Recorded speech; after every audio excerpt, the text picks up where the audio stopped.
ആരാധ്യരായ നാട്ടുകാർ, വരുന്ന ഏപ്രിൽ 3, 4 തീയതികളില് കൊല്ലത്ത് വെച്ച് നടക്കാനിരിക്കുന്ന ഹിന്ദു ഐക്യവേദിയുടെ സംസ്ഥാന സമ്മേളനത്തിന്റെ ഭാഗമായുള്ള താലൂക്ക് സമ്മേളനത്തിന്റെ പരിസമാപ്തിയിലാണ് നമ്മളിവിടെ ഒരുമിച്ച് കൂടുന്നത്.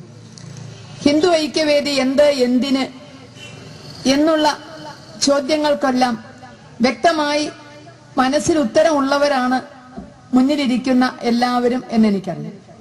അതിലുപരിയായി നമ്മൾ അനുഭവിക്കുന്ന പ്രശ്നങ്ങളിലേക്ക്, നമ്മുടെ ശ്രദ്ധ തിരിയേണ്ട വിഷയങ്ങളിലേക്ക് നമ്മുടെ ശ്രദ്ധയെ വളരെ സമർത്ഥമായി ഉദ്ഘാടനത്തിലൂടെ ഹരിയേട്ടൻ നയിച്ചു കഴിഞ്ഞിരിക്കുകയാണ്. ഇവിടെ സ്വാഭാവികമായും നമ്മുടെ മുന്നിലിരിക്കുന്ന, അല്ലെങ്കിൽ ഇതിന് സമീപത്തേക്ക് വരാൻ മടിയില്ലാത്ത ഹൈന്ദവ സമൂഹത്തിന് ഇനി സംശയത്തിനൊന്നും പ്രസക്തിയുണ്ട് എന്നെനിക്ക് തോന്നുന്നില്ല.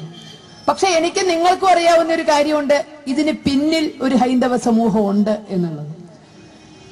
ഇവിടെ പറയുന്ന കാര്യങ്ങൾ കേൾക്കണം എന്ന ആഗ്രഹമുണ്ട്, ഇവിടെ എന്തെങ്കിലുമൊക്കെ പറയണം എന്ന ആഗ്രഹമുണ്ട്, പ്രവർത്തിക്കണം എന്ന ആഗ്രഹമുണ്ട്. പക്ഷെ ഞാൻ ഒഴികെയുള്ളവരൊക്കെ പ്രവർത്തിച്ചാൽ മതി എന്ന ചിന്താഗതിയിൽ മാറി നിൽക്കുന്ന ഒരു ഹൈന്ദവ സമൂഹമുണ്ട്. അതിനും പുറകിൽ രാഷ്ട്രീയക്കാരുടെ അടിമച്ചങ്ങലകളാൽ തളച്ചിടപ്പെട്ടതുകൊണ്ട് സ്വന്തം മതവികാരങ്ങൾ അടക്കി വെക്കേണ്ടി വന്ന മറ്റൊരു വലിയ ജനവിഭാഗം ഹിന്ദുവുമുണ്ട് എന്ന് നമുക്കറിയാം. അത്തരക്കാരുടെ മനസ്സിൽ സ്വാഭാവികമായും ധാരാളം സംശയങ്ങൾ ഉരുത്തിരിയാം. ഹിന്ദു ഐക്യവേദിയുടെ പ്രവർത്തനത്തെ പറ്റിയിട്ട്, അല്ലെങ്കിൽ അത് എന്താണ് എന്നതിന്റെ ഘടനയെ പറ്റി ധാരാളം സംശയങ്ങൾ ഒരു പക്ഷേ ഉണ്ടായേക്കും. അതിന് ഏറ്റവും പ്രധാനപ്പെട്ട കാരണം, ഇവിടെ എന്തിനൊരു ഹിന്ദു ഐക്യവേദി എന്ന ചോദ്യം വരാനുള്ള പ്രധാന കാരണം 1947 ആഗസ്റ്റ് 14 അർദ്ധരാത്രി ബ്രിട്ടീഷുകാരൻ ഈ മണ്ണിൽ നിന്ന് കെട്ടുകെട്ടി അവരാക്കിനെ താഴെ ഇറക്കി നമ്മുടെ ത്രിവർണ്ണ പതാക വാനിൽ ഉയർന്നപ്പോ ഭാരതം ലോകത്തോട് പറഞ്ഞത് ഒരു മതേതര രാഷ്ട്രം പിറക്കുന്നു എന്നുള്ളതാണ്. അർദ്ധരാത്രിയിലെ ആ സൂര്യോദയത്തിലെ ഏറ്റവും വലിയ തിളക്കം ഇത് മതേതരമാണ് എന്നതിൽ നമ്മുടെ ഭരണാധികാരികൾക്ക് ഒരു സംശയവും ഉണ്ടായിരുന്നില്ല. നമ്മളിൽ നിന്ന് തന്നെ മുറിച്ചു മാറ്റിയ നമ്മുടെ 1/3 ഭാഗം ഇസ്ലാമിക രാഷ്ട്രമായി മാറ്റപ്പെട്ടപ്പോ ശേഷിക്കുന്ന ഭാഗം അന്തസ്സോടെ, അഭിമാനത്തോടെ, ആഭിജാത്യത്തോടെ ലോകത്തോട് വെളിപ്പെടുത്തി ലോകത്തിലെ മതേതര സ്വർഗം പിറന്നു വീണിരിക്കുന്നു എന്നുള്ളത്.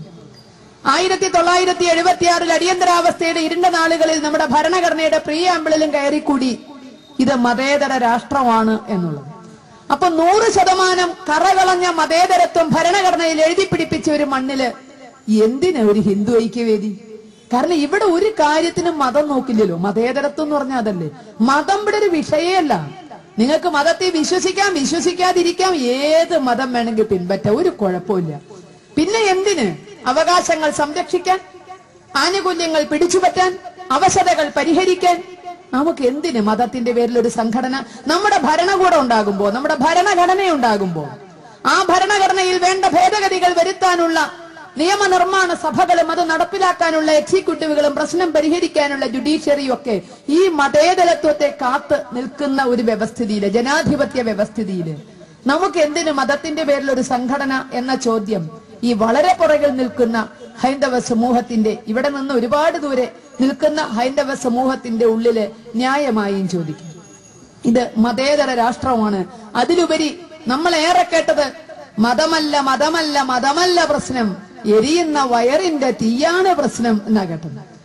ആ മതം പ്രശ്നമല്ലാത്ത, എരിയുന്ന വയറിന് കൂട്ടായിരിക്കുന്ന രാഷ്ട്രീയക്കാര് ഇവിടെ ഉള്ളിടത്തോളം കാലം എനിക്കും നിങ്ങൾക്കും നമ്മുടെ പ്രശ്നങ്ങൾ പറഞ്ഞുകൊണ്ട് സംഘടിക്കേണ്ട കാര്യം ഉണ്ടാവും. ഹിന്ദുവിന്റെ പേരില് ഹിന്ദുവിന്റെ വിഷമങ്ങള്, ആകുലതകള്, വേവലാതികള് പങ്കുവെക്കാൻ നമുക്കൊരു സംഘടന ആവശ്യമുണ്ട്. കാരണം ഈ പറഞ്ഞതൊക്കെ നേരാണെങ്കിൽ നമുക്കും നീതി കിട്ടേണ്ടതാണ്. ഇത് മതേതര രാഷ്ട്രമാണെങ്കിൽ ഇവിടെ പ്രവർത്തിക്കുന്ന രാഷ്ട്രീയക്കാർക്ക് മതമല്ല, എരിയുന്ന വയറിന്റെ തീയാണ് പ്രശ്നമെങ്കിൽ സ്വാഭാവികമായും ഹിന്ദുവിനുണ്ടാകുന്ന പ്രശ്നങ്ങളും പരിഹരിക്കപ്പെടേണ്ടതാണ്. പക്ഷേ ഭാരതത്തിന്റെ മുഴുവൻ നമുക്ക് അറിയാമെങ്കിലും നമ്മുടെ ഈ കൊച്ചു കേരളത്തിലേക്ക് നമുക്ക് കൂടുതൽ ശ്രദ്ധ തിരിക്കുക. ഈ കൊച്ചു കേരളത്തിന്റെ മുക്കിലും മൂലയിലും നമ്മൾ കാണുന്നു, കേൾക്കുന്നു, ഇവിടെ വീണ്ടും തല എണ്ണണം. അടുത്ത കാനേഷുമാരി വരാൻ പോവുകയാണ്. വീണ്ടും തല എണ്ണണം. തല എണ്ണി പലർക്കും ഇനിയും പലതും കിട്ടാനുണ്ട് എന്നത്. തല എണ്ണി എണ്ണത്തിനനുസരിച്ച് തന്നാൽ മതി എന്നാണ് പല കണക്കുകൂട്ടലും കാണുന്നത്. ഇസ്ലാമിക സംഘടനകളുടേതായിട്ടാണ് നമ്മൾ വ്യാപകമായി അത്തരത്തിലുള്ള പോസ്റ്ററുകൾ കാണുന്നത്. പോസ്റ്ററിന് പിന്നെ യാതൊരു ബുദ്ധിമുട്ടുമില്ല. ഇസ്ലാമിക സമൂഹത്തിന് പിന്നോക്കാവസ്ഥ ഉണ്ടെങ്കിലും പോസ്റ്ററിന് യാതൊരു പിന്നോക്കാവസ്ഥയില്ല. ഓരോ രാത്രിയും പടച്ചോ മോളിന്ന് എറിഞ്ഞു കൊടുക്കുന്നുണ്ടോ കെട്ടുകണക്കിന് ബഹുവർണ്ണ പോസ്റ്റർ നിശ്ചയില്ല. ദാരിദ്ര്യം യഥേഷ്ടമുണ്ട് എന്ന് പറയുമ്പോഴും പോസ്റ്ററിന് യാതൊരു വിധ ബുദ്ധിമുട്ടുമില്ല. നമ്മളൊക്കെ പ്രവർത്തകരാണ്. എവിടെങ്കിലും എന്തെങ്കിലും ഒരു കാര്യത്തിന് 10 പോസ്റ്റർ എത്തിക്കണമെങ്കിൽ എത്രമാത്രം ദണ്ണിക്കണം എന്നുള്ളത് നമുക്ക് ഓരോരുത്തർക്കും അറിയാം. കാരണം നമുക്ക് ആകാശത്തുനിന്ന് കൊഴിഞ്ഞു വീഴാനുള്ള സംവിധാനം ഒന്നും ഇല്ലാത്തതുകൊണ്ട് പ്രസ്സിൽ പോയി അടിപ്പിച്ചാൽ മാത്രമേ ഇത്തരം പരിപാടികളൊക്കെ കിട്ടുള്ളൂ. അതുകൊണ്ട് നമുക്ക് ബുദ്ധിമുട്ടാണ്. പക്ഷേ നിത്യേന എന്നോണം കേരളത്തിൽ എത്ര ടെലിഫോൺ പോസ്റ്റ് ഉണ്ടോ, ഇലക്ട്രിക് പോസ്റ്റ് ഉണ്ടോ, അതിന് മുഴുവൻ ഭാരം തൂക്കിക്കൊണ്ട് ഈ അവകാശ പത്രികകൾ നമ്മൾ അങ്ങനെ കാണുന്നു. തല എണ്ണിയേ പറ്റൂ, തല എണ്ണി അവകാശം കൊടുത്തേ പറ്റൂ. ഒട്ടും അധികം ചോദിക്കുന്നില്ല, വളരെ മാന്യമായിട്ട് വളരെ മര്യാദയോട് കൂടിയിട്ട് തല എണ്ണിയിട്ടുള്ള അവകാശമേ വേണ്ടുള്ളൂ. ഇവിടെ നമ്മുടെ മനസ്സിൽ ഓടി വരുന്നത്, നമ്മൾ ഈ തല എണ്ണിയില്ലേ, തല എണ്ണി വീതം വെച്ചില്ലേ? 1947 ആഗസ്റ്റ് 14 അർദ്ധരാത്രി ഈ ഭാരതാംബയെ വെട്ടിമുറിച്ചത് ആ തല എണ്ണിയതിന്റെ അടിസ്ഥാനത്തിലല്ലേ? അന്ന് ആ തല എണ്ണിയതിന്റെ അടിസ്ഥാനത്തിലല്ലേ ഇവിടെ അവകാശങ്ങൾ കൊടുത്ത് ഇതിന്റെ 1/3 ഭാഗം വിട്ടുകൊടുത്തത്? ഇനി ആദ്യം എണ്ണണോ? ഇനി എണ്ണി വീണ്ടും ആ തല എണ്ണിയതിനനുസരിച്ച് അവകാശങ്ങളൊക്കെ കൊടുക്കണം എന്ന് എല്ലാ മുക്കിലും മൂലയിലും നമ്മൾ കാണുന്നു. മതേതര രാഷ്ട്രത്തില് മതപരമായ കണക്കെടുപ്പ് നടത്തി അവശതകളും അവകാശങ്ങളും ഓരോരുത്തരും വിളിച്ചു പറയുമ്പോൾ ഹൈന്ദവ സമൂഹം മാത്രം മതത്തിന്റെ എല്ലാ കാര്യങ്ങളും ക്ഷേത്രങ്ങൾക്കുള്ളിൽ മാത്രം ഒതുക്കി വെച്ചുകൊണ്ട് സഹിഷ്ണുതയുടെയും സഹനത്തിന്റെയും സഹവർത്തിത്വത്തിന്റെയും സഹകരണത്തിന്റെയും സമാധാനത്തിന്റെയും ഒക്കെ ജീവിതഗാഥകൾ സ്വന്തം ജീവരക്തം കൊണ്ട് എഴുതാൻ തയ്യാറെടുത്ത് നിൽക്കുകയാണ്. കാരണം നമുക്ക് സഹിഷ്ണുത കാണിക്കണ്ടേ, സഹകരിക്കണ്ടേ? അതിന് സ്വന്തം അവകാശങ്ങൾ പൊയ്പോകുമ്പോഴും നേരത്തെ പറഞ്ഞ പോലെ ഈ പറഞ്ഞ ജീവിതഗാഥകളൊക്കെ എഴുതാൻ സ്വന്തം ജീവരക്തം അവൻ ഉപയോഗിക്കുന്നു. സഹിഷ്ണുവാണെന്ന പേര് കേൾക്കാൻ, സഹകരണത്തിന്റെ പുതിയ പുതിയ പാതകൾ തുറക്കാൻ ഇത്തരത്തിലുള്ള ചില അഭിനയങ്ങൾക്ക് അവൻ നിർബന്ധിതനാകുന്നു. മതമൊന്നും അല്ല പ്രശ്നം എന്നുള്ളതാണ്. മതമൊന്നുമല്ല പ്രശ്നം, മറിച്ച് നമുക്ക് മറ്റു പല കാര്യങ്ങളും മതേതരത്വത്തിന്റെ മുകളിൽ നിന്നുകൊണ്ട് മാത്രം ഹിന്ദു ചിന്തിക്കുമ്പോൾ ബാക്കി എല്ലാവരും മതത്തിന്റെ പേരിൽ ചിന്തിക്കുന്നു. എല്ലാവർക്കും വേണം എണ്ണി എണ്ണി അവകാശങ്ങൾ. ഇവിടെ മറ്റൊന്നുകൂടി നോക്കുക. 1948 മുതൽ ഈ ഭാരതം കണ്ട ഏറ്റവും വലിയ പ്രശ്നം ഇവിടുത്തെ ജനസംഖ്യാ വളർച്ചയാണ് എന്ന് ഇവിടുത്തെ ഭരണകൂടം നമ്മോട് ആവർത്തിച്ചു പറഞ്ഞു. 1948 നമ്മുടെ സാമ്പത്തിക വ്യവസ്ഥ തീരുമാനിക്കുമ്പോൾ സമ്പദ് വ്യവസ്ഥയുടെ പ്രധാന പ്രശ്നമായി 48 മുതൽ നമ്മൾ കണ്ടത് ഇവിടുത്തെ ജനസംഖ്യാ വളർച്ചയാണ്. അതുകൊണ്ട് തന്നെ നമ്മുടെ ഗവൺമെന്റ് പരമ പ്രാധാന്യം കൊടുത്തതും ജനസംഖ്യാ നിയന്ത്രണത്തിനായിരുന്നു. സർക്കാരിന്റെ വാക്കുകൾ വിശ്വസിച്ച് രാഷ്ട്രത്തിന്റെ പുരോഗതിക്ക് വേണ്ടിയിട്ട്, രാഷ്ട്രത്തിന്റെ ക്ഷേമത്തിന് വേണ്ടിയിട്ട് സർക്കാരിന്റെ നയങ്ങൾ തൊണ്ട തൊടാതെ ഹിന്ദു വിഴുങ്ങി. ഇന്ന് തല തൊട്ടെണ്ണാൻ പറയുന്നവർക്ക് നമ്മൾ ഇനാം കൊടുക്കുന്നു. എന്തിന്? സർക്കാർ പറഞ്ഞതൊക്കെ വലിച്ചെറിഞ്ഞുകൊണ്ട് അല്ലെങ്കിൽ ചവിട്ടി മരിച്ചുകൊണ്ട് ഇഷ്ടം പോലെ മക്കളെ ഉണ്ടാക്കിയുണ്ട്. ഇപ്പൊ എണ്ണണം എന്നാ പറയണത്. അന്നുണ്ടായിരുന്ന എണ്ണത്തിൽ നിന്ന് ഇപ്പൊ എത്ര വർദ്ധിച്ചിട്ടുണ്ടെങ്കിൽ അതിന് ഇനാം കൊടുക്കണം. സർക്കാർ ജനസംഖ്യ നിയന്ത്രിക്കാൻ പറഞ്ഞപ്പോ 10ഉം പലതും പെറ്റുകൂട്ടി ഇന്ന് മത്സരിക്കാൻ തക്ക തല എണ്ണി അവകാശം വേണമെന്ന് പറയുമ്പോൾ ഇവിടെ ആരെങ്കിലും, ഇവിടെ ഒഴിവ് വന്ന മുഴുവൻ ചുമരിന്റെ മണ്ടയ്ക്കും ത്രികോണം വരച്ചു വെച്ച് നമ്മളൊന്ന് നമുക്കൊന്ന് എന്നൊക്കെ പറഞ്ഞ് നമ്മെ പഠിപ്പിച്ച ഇവിടുത്തെ ഭരണാധികാരികൾ എവിടെ? സ്വാതന്ത്ര്യം കിട്ടുമ്പോഴുള്ള ജനസംഖ്യയും ഇപ്പോഴത്തെ ജനസംഖ്യയും താരതമ്യപ്പെടുത്തിക്കൊണ്ട് ഇതിനൊരു ഉത്തരം നമ്മൾ എവിടെ നിന്നും കേൾക്കുന്നില്ല. അപ്പൊ സർക്കാരിന്റെ നയം തെറ്റിച്ചാൽ ഇവിടെ ഇനാമാണ്. ഹിന്ദുക്കൾ ഓർക്കേണ്ട ഒരു കാര്യമാണ്, അവകാശങ്ങൾ ഇല്ലെങ്കിൽ, ആനുകൂല്യങ്ങൾ ഇല്ലെങ്കിൽ കാരണം നമ്മൾ നിയമം അനുസരിക്കുന്നു എന്നുള്ളതാണ്. നമുക്ക് പറ്റിയ ഏറ്റവും വലിയ തെറ്റ് നിയമം അനുസരിക്കുന്നു. സർക്കാരിന്റെ നയങ്ങൾ അതേപോലെ അനുസരിക്കാൻ നമ്മൾ അല്ലെങ്കിൽ അനുസരിക്കുന്ന ഒരു പ്രവണത കാണിക്കുന്നത് കൊണ്ട് അവിടെയാണ് ഹിന്ദുവിനെല്ലാം നഷ്ടപ്പെടാൻ പോകുന്നത്. തല എണ്ണി അവകാശം കൊടുക്കണം. കാരണം തല എണ്ണുമ്പോ എണ്ണം കൂടുതൽ വരുത്താനുള്ള എല്ലാ വിദ്യയും കാണിക്കുന്നു. എല്ലാ വിദ്യയും നേരത്തെ ഹരിയേട്ടൻ അതിനെപ്പറ്റി പറഞ്ഞു. ഏതൊക്കെ വിദ്യകളിലൂടെയാണ് എണ്ണം കൂട്ടണത്? ആ എണ്ണം കൂട്ടുന്ന വിദ്യകളെ പറ്റി പറയുമ്പോൾ അവിടെ മതേതരത്വത്തിന്റെയും മതസ്വാതന്ത്ര്യത്തിന്റെയും ഒക്കെ പേരിൽ അതിന് തടയിടുകയും ഓരോ വർദ്ധിച്ച എണ്ണത്തിനും ആനുകൂല്യം ചോദിക്കുകയും ചെയ്യുന്ന ഒരു ദുസ്ഥിതിയിൽ ഹിന്ദു ഇനി എന്താണ് ചെയ്യാൻ കണ്ടിരിക്കുന്നത്? ഏതുവരെ തല എണ്ണാൻ പറയും? ഓർമ്മയുണ്ടോ? ഏതുവരെ അവകാശങ്ങൾ കിട്ടും? ഹിന്ദു 49% വരെ. ഹിന്ദു 49% വരെ മാത്രമേ ഈ മതത്തിന്റെ കണക്കുകളും ആനുകൂല്യങ്ങളും ഒക്കെ നമുക്ക് ചുമരുതോറും കാണണ്ടുള്ളൂ. അത് കഴിഞ്ഞാൽ ഒരു വീട്ടിൽ വളർത്തുന്ന മൃഗത്തെക്കാൾ മോശമായിക്കൊണ്ട് ഏതെങ്കിലും മൂലയിൽ ചുരുണ്ടുകൂടാനുള്ള ഒരു അവകാശമാണ് ഏത് ഹിന്ദുവിനും കിട്ടാൻ പോകുന്നത്. കമ്മ്യൂണിസ്റ്റ് ഹിന്ദു ആയാലും വേണ്ടില്ല, കോൺഗ്രസ് ഹിന്ദു ആയാലും വേണ്ടില്ല, മതേതര ഹിന്ദു ആയാലും വേണ്ടില്ല, ഹിന്ദു ഐക്യവേദിക്കാരനായ ഹിന്ദു ആയാലും വേണ്ടില്ല. ഒരു മൂലയ്ക്ക് ചടഞ്ഞുകൂടിക്കൊണ്ട് വേണമെങ്കിൽ ആയുസ് എത്തുവോളവും ജീവിച്ചു പോകാൻ, അത് തന്നെ വലിയ രാഷ്ട്രത്തിന്റെ കനിവുണ്ടെങ്കിൽ ജീവിച്ചു പോകാം. പാകിസ്ഥാനിലെ അവസ്ഥ അറിയാം. 24% ഹിന്ദുവുമായി പിറന്നു വീണ പാകിസ്ഥാനിൽ ഇന്ന് തലയെണ്ണാൻ പറ്റുമോ? ഈ 2011 കാനേഷ്മാരി കണക്കെടുപ്പ് നമ്മുടെ 2 സഹോദര രാഷ്ട്രങ്ങളിലും ഒപ്പം നടത്തിയാല് അവിടെ ഹിന്ദുവിന് അവന്റെ യഥാർത്ഥ സ്ഥിതി എന്താ എന്ന് തിരിച്ചറിയാൻ പറ്റും. എന്തിനു സംഘടിക്കണമെന്ന് തിരിച്ചറിയാൻ കഴിയും. പാകിസ്ഥാനിൽ ഒന്ന് തലയെണ്ണുക, ഇവിടെ ഒന്ന് തലയെണ്ണുക. അവിടെ എണ്ണാൻ തലയില്ലാത്ത അവസ്ഥയാണ് ഹിന്ദുവിന്. 24% ഹിന്ദുവുമായി പറന്നു വീണ നാട്ടിൽ നിന്ന് ചുണ്ണാമ്പ് തൊട്ട് എണ്ണിയാൽ 2% പോലും തികയാത്ത ഒരു ദുര്യോഗമാണ് ഇന്ന് പാകിസ്ഥാനിലുള്ളതെങ്കിൽ ഇവിടെ ഒരു ഭാഗത്ത് കുത്തനെയുള്ള വളർച്ച കാണുന്നു. ഈ വളർച്ചയ്ക്ക് എല്ലാ വിധത്തിലുള്ള സഹായ സഹകരണങ്ങളും ഇവിടുത്തെ ഭരണകൂടം പകർന്നു കൊടുക്കുമ്പോൾ സർക്കാരിന്റെ നയങ്ങൾ അനുസരിച്ചതിന്റെ പേരിൽ പുറകോട്ട് പോയ ഹിന്ദു ഇനി എന്ത് ചെയ്യും എന്ന് മനസ്സിൽ ചിന്തിച്ചിട്ടുണ്ടെങ്കിൽ അതിന്റെ ഉത്തരമാണ് ഹിന്ദു ഐക്യവേദി. നമ്മുടെ അവകാശങ്ങൾ നഷ്ടപ്പെടാതിരിക്കാൻ നിയമം ലംഘിക്കുന്നവർക്ക് അർഹതപ്പെട്ട ശിക്ഷയാണ് കൊടുക്കേണ്ടത്. നിയമം ലംഘിക്കുന്നവർക്ക് അർഹതപ്പെട്ട ഇനാമല്ല കൊടുക്കേണ്ടത്. ആ ഒരു ചിന്തയിലേക്ക് മതത്തിന്റെ പേരിൽ അന്യായമായി വാരിക്കൂട്ടുമ്പോൾ രാഷ്ട്രീയമായും സാമൂഹ്യമായും സാമ്പത്തികമായും പൊന്നാപ്പുറങ്ങളിലേക്ക് ആട്ടിയോടിക്കപ്പെടുന്ന ഹൈന്ദവ സമൂഹത്തെ പിടിച്ചു നിർത്താനുള്ള തന്റെ ഇടത്തോടെ മുന്നോട്ട് കൊണ്ടുപോകാനുള്ള ശ്രമമാണ് ഹിന്ദു ഐക്യവേദിയിലൂടെ നടക്കുന്നത്. ഇവിടെ എണ്ണം കൂട്ടാൻ ചെയ്യുന്ന എല്ലാ നികൃഷ്ടമായ നടപടികളും നമുക്ക് ഓരോരുത്തർക്കും അറിയാം. നേരത്തെ ഇവിടെ പരാമർശിച്ചു പോയ ലവ് ജിഹാദ് വരെ അതിലേക്കുള്ള ഒരു വഴിയാണ് എണ്ണം കൂട്ടാൻ. 4000 പെൺകുട്ടിയോട് നമുക്ക് നഷ്ടപ്പെട്ടു എന്ന് പറയുമ്പോ പലരും സന്തോഷിക്കുന്നു. എണ്ണം 4000 കൂടി എന്നാണ്. എണ്ണം 4000 കൂടി, അതിന്റെയും കൂടി കണക്ക് പറഞ്ഞ അവകാശം മേടിക്കാം. ഈ 4000-നെയും കൂടി തലതൊട്ടി എണ്ണിയിട്ട് അവകാശം മേടിക്കാൻ ഞങ്ങളുടെ 4000 എണ്ണം കൂടി കൂടിയിട്ടുണ്ട് എന്നുള്ളത്. അപ്പോ ഇതൊരു പക്ഷേ നിങ്ങൾക്ക് ഒരു നമ്പർ ഗെയിം ആയിരിക്കാം. എണ്ണം കൂട്ടാനും അതിന്റെ പേരിൽ അവകാശങ്ങൾ പിടിച്ചുപറ്റാനും വേണ്ടിയായിരിക്കാം നിങ്ങൾ ഈ നികൃഷ്ടമായ നടപടികളിലേക്ക് തിരിയുന്നത്. പക്ഷേ ഇവിടെ തകർന്നു വീഴുന്നത് ഹിന്ദുവിന്റെ മനസ്സമാധാനമാണ്, കുടുംബ ഭദ്രതയാണ്. അവിടെ ചിന്തിക്കുക, ഏതൊരു ഹിന്ദുവും ഹിന്ദു ഐക്യവേദിക്കാരനായ ഹിന്ദു മാത്രമല്ല, നമുക്ക് നമ്മുടെ മക്കളെ കൊണ്ടുപോവാതെയും ആർക്കും വിട്ടുകൊടുക്കാതെയും സംരക്ഷിക്കാനുള്ള തന്റെ ഇടൊക്കെ ദൈവഗത്യ ഇന്ന് കിട്ടിയിട്ടുണ്ട്. അതുകൊണ്ട് ഹിന്ദു ഐക്യവേദിക്കാരന്റെ മക്കളെ സംരക്ഷിക്കാനോ സഹോദരങ്ങളെ സംരക്ഷിക്കാനോ വേണ്ടിയല്ല ലവ് ജിഹാദ് എന്നത് വിഷയമാക്കുന്നതും പ്രചരിപ്പിക്കുന്നതും പ്രതിരോധിക്കാനും പ്രതിഷേധിക്കാനും ഒക്കെ തുടങ്ങുന്നതും ഞങ്ങളുടെ ആരുടെയും മക്കളെ സംരക്ഷിക്കാൻ വേണ്ടിയല്ല. മറിച്ച് ഇതിന് പുറകിൽ നിൽക്കുന്ന, നേരത്തെ പറഞ്ഞ പോലെ ചെവി മാത്രം നമുക്ക് തരികയും അതിനും പുറകിൽ രാഷ്ട്രീയക്കാരന്റെ അടിമയായി മതേതരത്വത്തിന് വേണ്ടി അഭിനയിക്കുകയും ചെയ്യുന്ന വലിയ സമൂഹം.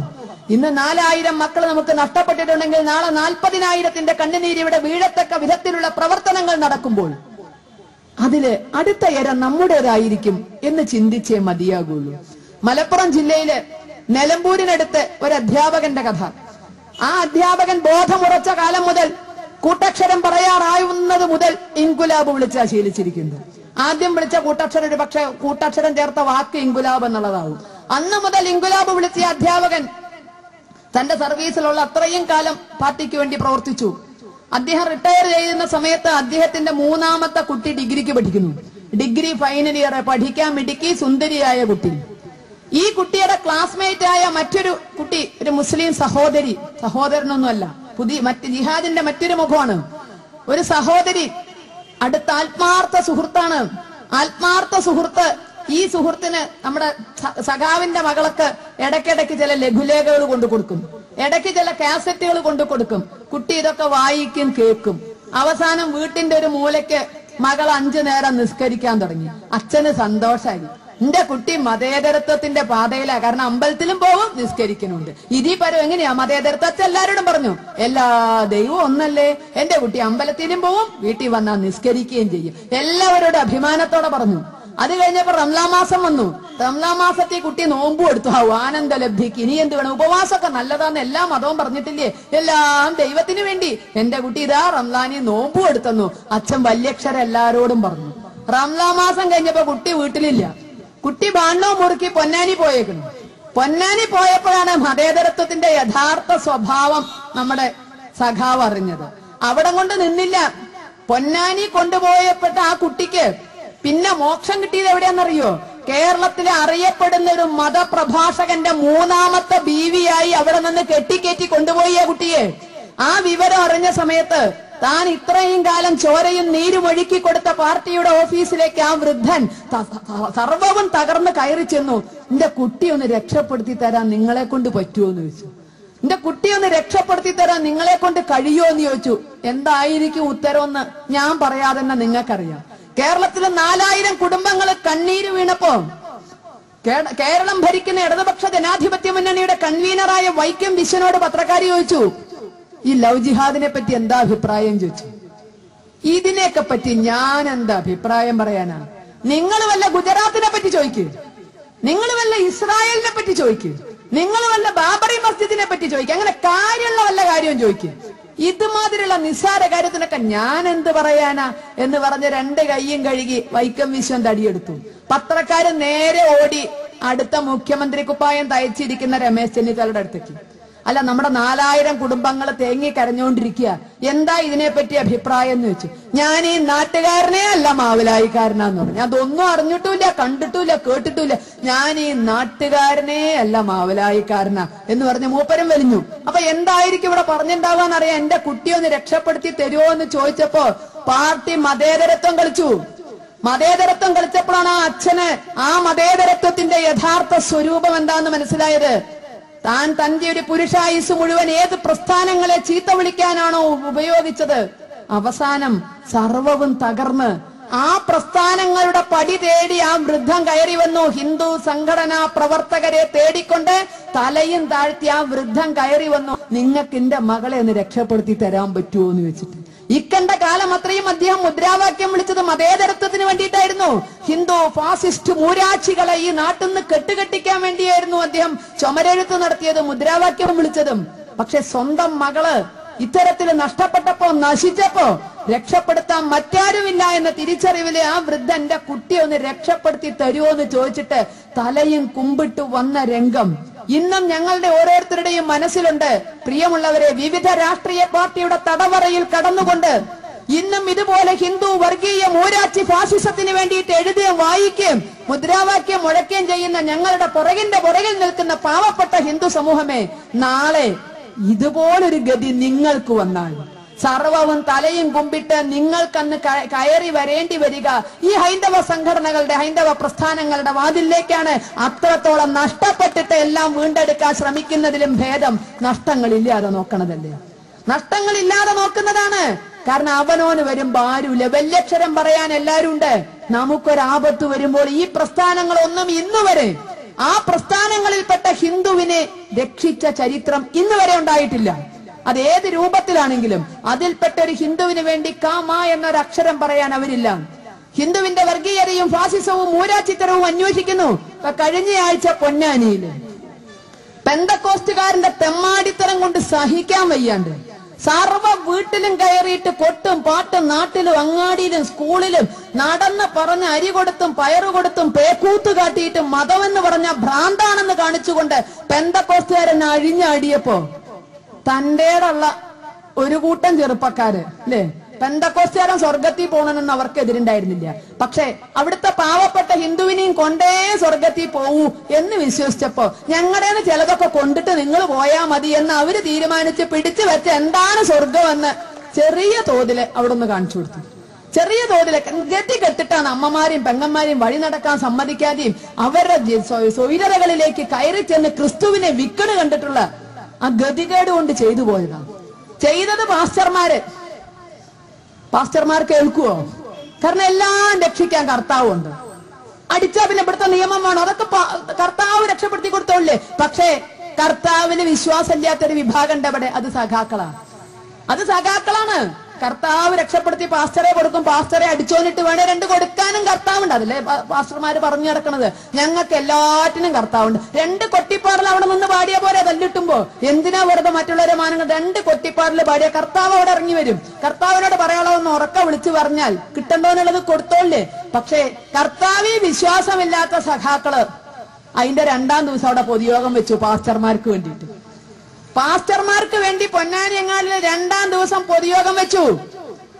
ഈ പൊന്നാനിയിലെ മതം മാറ്റ കേന്ദ്രങ്ങളിലെ തടവറകളിൽ അവിടുത്തെ സഖാക്കളുടെ മക്കളെ ഈ കേരളത്തിലെ സഖാക്കളുടെ മക്കളെ പൊന്നാനിയിലെ തടവറയിലിട്ട് മതം മാറ്റിയെടുക്കുമ്പോ ഇന്ന് വരെ ഒരു വാക്ക് പറയാൻ സാധിക്കാത്ത സഖാക്കള്. ഈ മതം മാറ്റിയിരുന്ന് പൊന്നാനിയിൽ ഒരു മുസ്ലിമിനെ ആയിരുന്നു പെന്തക്കോസ്തുകാരെ മാറ്റാൻ ശ്രമിച്ചിരുന്നതെങ്കിൽ അവരെവിടെയായിരിക്കും നിൽക്കുക? നമ്മൾ ചിന്തിച്ചു നോക്കുക. ഇവിടെ ഹിന്ദു സമൂഹം പ്രതികരിച്ചപ്പോ അവരുടെ അടുക്കള കയറി നിരങ്ങിയപ്പോൾ അവർ പ്രതികരിച്ചത് എന്തിന്? മാർക്സിസ്റ്റ് പാർട്ടിയും മതവും തമ്മിലുള്ള ബന്ധമുണ്ട്, മതവിശ്വാസം അവർക്കാകാം ഇവർക്കാവാൻ പാടില്ല എന്നൊക്കെ പറഞ്ഞുള്ള ചർച്ച നടക്കല്ലേ.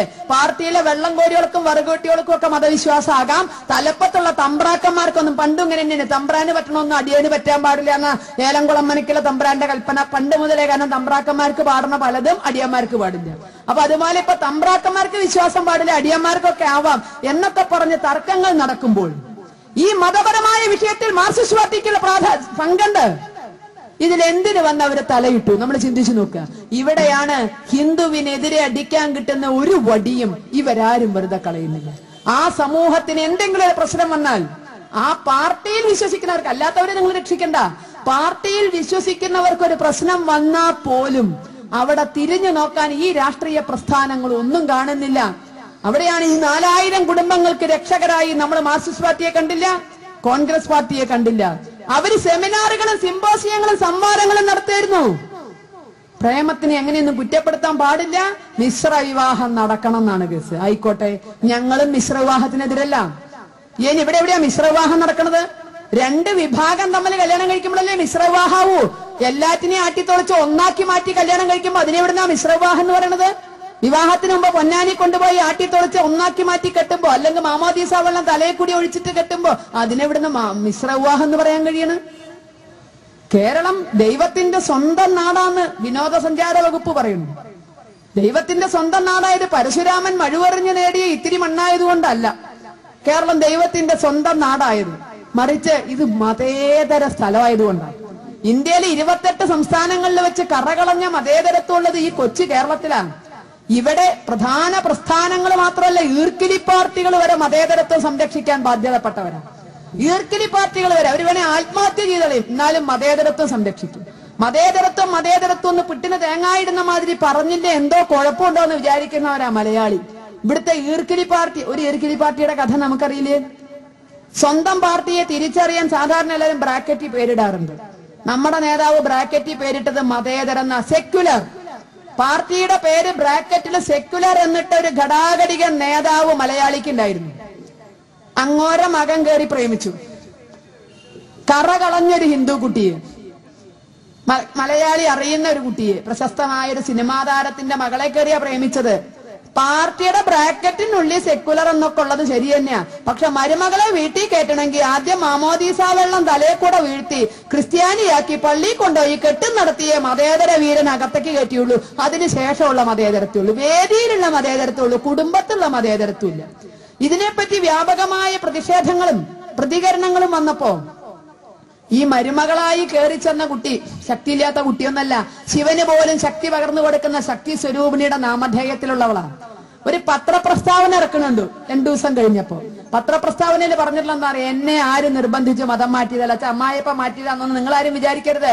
എന്നെ ആരും നിർബന്ധിച്ച് മതം മാറ്റിയതല്ല, ഞാൻ സ്വയം മാറിയതാ. എന്തിനാ മാറിയത്? എന്റെ ഭർത്താവിന്റെ വീട്ടുകാരുടെ കല്ലറയെ തന്നെ എന്നെ അടക്കണം എന്നുള്ള മോഹം കൊണ്ട് ഞാൻ മതം മാറിയതാന്ന്. നമ്മളൊക്കെ ഈ പ്രായം കടന്നാ വന്ന മണിയറയിലേക്ക് കാലെടുത്ത് വെക്കുന്ന ഒരു കുട്ടി കല്ലറയെ പറ്റിയാണോ സ്വപ്നം കാണുക? ആദ്യം തന്നെ എവിടെ അടക്കണമെന്നാണോ വിവാഹം കഴിക്കാൻ പോകുന്ന ഒരു കുട്ടി ചിന്തിക്കുക? എങ്കിൽ കൗൺസിലിംഗ് ആവശ്യമാണ്. ഏതെങ്കിലും സൈക്കോളജിസ്റ്റിന്റെ അടുത്ത് കാണിക്കേണ്ടതാ. മണിയറ സ്വപ്നം കണ്ടു പോകുമ്പോ കല്ലറയെ പറ്റി ചിന്തിക്കുന്നുവെങ്കിൽ കാര്യമായ എന്തോ തകരാറുണ്ട്. ആ കുട്ടിയെ കൊണ്ട് ആ ദ്രോഹം പോലും ഇവിടുത്തെ മതേതരത്വം ചെയ്യിച്ചു. ഞാൻ ആരും പറഞ്ഞ് മതം മാറിയതല്ല എന്ന് കാണിക്കാൻ വേണ്ടിയിട്ട്.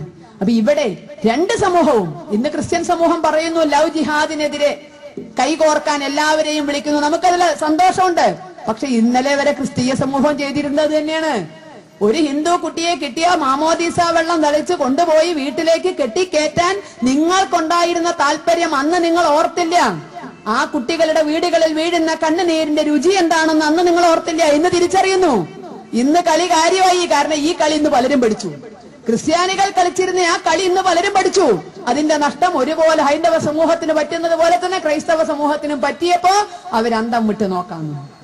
ഇവിടെ നമ്മെ ഏറെ വേദനിപ്പിച്ചത് ഈ ലവ് ജിഹാദിന്റെ കെണികളിൽപ്പെട്ട് കുടുംബങ്ങൾ കണ്ണുനീരോടുകൂടി ഇരിക്കുന്ന സമയത്ത് കേരളത്തിലെ എല്ലാ ഇസ്ലാമിക സംഘടനകളും പൗരോഹിത്യവും ഒരുമിച്ച് കോഴിക്കോട് ചേർന്നു.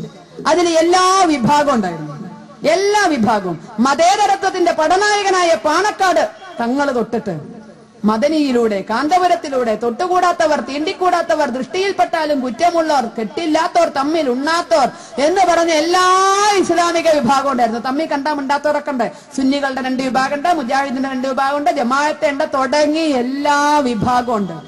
അതിലെല്ലാ തരം നേതാക്കളുണ്ട്, എല്ലാ തരം മതേതരത്വം ഉണ്ട്. ഒസാമ ബിൻ ലാദന് പ്ലെയിൻ ടിക്കറ്റ് കിട്ടായിട്ടാ വരാൻ ഞാൻ കേട്ടെ. അതല്ലാതെ ബാക്കി എല്ലാ വിഭാഗവും ഒരുമിച്ച് കോഴിക്കോട് കൂടി. വിഷയം ലവ് ജിഹാദ് അന്ത്യോളം ചർച്ച ചെയ്തു. അന്ത്യാകുമ്പോ ഒരു പത്രക്കുറിപ്പൊക്കെ കൊടുത്തു പത്രക്കാർക്ക്. അതിൽ 4 കാര്യങ്ങളാണ് അവർ പറഞ്ഞത്. എല്ലാ ഇസ്ലാമിക നേതാക്കളും ഒപ്പുവെച്ചു. അവര് പറഞ്ഞത് ലവ് ജിഹാദ് എന്നൊന്നും ഇല്ല. ഇനി നമുക്ക് പറയാൻ പറ്റില്ല, കാരണം അവർ അപ്പീലില്ലാത്ത വിധിയാ പറഞ്ഞത്. ലവ് ജിഹാദ് എന്നൊന്നും ഇല്ല. രണ്ടാമത് നേരത്തെ ഹരിയേട്ടൻ പറഞ്ഞ മാതിരി ആ പദം ഉപയോഗിക്കാൻ പാടില്ല. ലവ് ജിഹാദ് എന്ന പദം ഉപയോഗിക്കാൻ പാടില്ല. അടിയൻ റാൻ എന്ന് പറഞ്ഞ പല പത്രങ്ങളും അന്ന് തൊട്ട് അത് പിൻവലിച്ചു. അടിയൻ റാൻ എന്ന് പറയലും അത് പിറ്റേ ദിവസം മുതൽ പലരും ലവ് ജിഹാദ് എന്ന പദം തന്നെ ഉപേക്ഷിച്ചു. മൂന്നാമത്തത് പ്രേമം പ്രകൃതിയുടെ വികാരമാണ്. കുറ്റപ്പെടുത്തേണ്ട ഒരു സംഗതിയല്ല, പ്രേമം പ്രകൃതിയുടെ വികാരമാണ്. നാലാമത്തത് മതം മാറ്റം കുറ്റകരമല്ല. ഈ 4 വസ്തുതകളാണ് ഇസ്ലാമിക സംഘടനകൾ കൊടുത്ത പത്രക്കുറിപ്പിലുണ്ടായിരുന്നത്. ആദ്യത്തെ 2 വിട്, അവസാനത്തെ 2 നോക്കുക. പ്രേമം പ്രകൃതിയുടെ വികാരമാണ്, മതം മാറ്റം കുറ്റകരമല്ല. പിറ്റേ ദിവസം തൊട്ട് ഇവിടുത്തെ സർവ്വ ഇസ്ലാമിക സംഘടനകളും ഇലക്ട്രിക് പോസ്റ്റുമിലും ടെലിഫോൺ പോസ്റ്റുമിലും ഒക്കെ എഴുതി തൂക്കി പഴയ പോലെ മതം മാറ്റം കുറ്റകരമല്ല, ഭരണഘടന അനുസൃതമാണ്, അസ്തിത്വം നഷ്ടപ്പെട്ട മതങ്ങൾക്കാണ് മതം മാറ്റത്തെ വേവലാതിയോടെ കാണുന്നത്. എല്ലാ ഇലക്ട്രിക് പോസ്റ്റുമിലും തൂങ്ങി മതം മാറ്റം കുറ്റകരമല്ല. ഇത് നമ്മളിൽ ഒരുപാട് ചോദ്യങ്ങൾ ഉണർത്തി.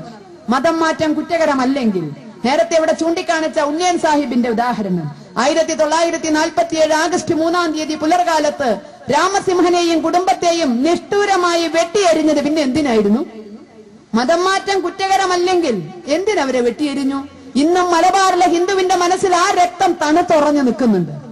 ബ്രിട്ടീഷുകാർ പോവാൻ തീരുമാനിച്ച ഒരു സമയത്ത്, സ്വാതന്ത്ര്യം മുന്നിലെത്തി നിൽക്കുന്ന ഒരു സമയത്ത് മലബാറിൽ നടന്ന ആ സംഭവം, അവിടുത്തെ ഹിന്ദുവിനുണ്ടാക്കിയ ആഘാതം വാക്കുകളിലൂടെ പറയാൻ സാധിക്കില്ല. ഖിലാഫത്ത് തിരിച്ചു വരികയാണെന്നും മലപ്പുറം ജില്ല പാകിസ്ഥാന്റെ ഭാഗമാകാൻ പോവുകയാണ് എന്നും വരെയുള്ള വേവലാതികള് അന്ന് മലപ്പുറത്തെ ഹിന്ദുവിന്റെ മനസ്സിലെ ഒരുപാട് അഗ്നികരിച്ചിട്ടുണ്ട്.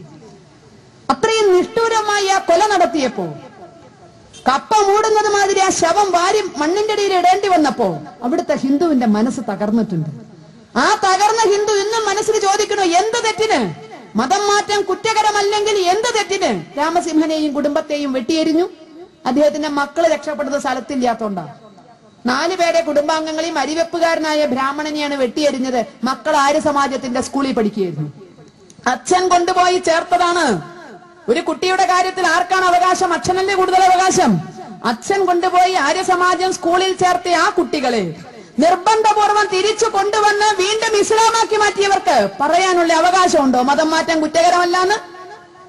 ഒരു കുട്ടിയെ സ്വന്തം പിതാവ് കൊണ്ടുപോയി ചേർത്തടത്തു നിന്ന് തിരിച്ചു കൊണ്ടുവന്ന് പേര് മാറ്റി മതം മാറ്റി വീണ്ടും എടുത്തവർക്ക്, അതിന്റെ പേരിൽ അഹങ്കരിക്കുന്നവർക്ക് പറയാൻ അവകാശമുണ്ടോ മതം മാറ്റം കുറ്റകരമല്ല എന്നുള്ളത്? എന്തിന്റെ പേരിൽ ഇവരെ വെട്ടിയെരിഞ്ഞു? എന്തിന്റെ പേരിൽ ഈ മക്കളെ തിരിച്ച് മതപരിവർത്തനം നടത്തി?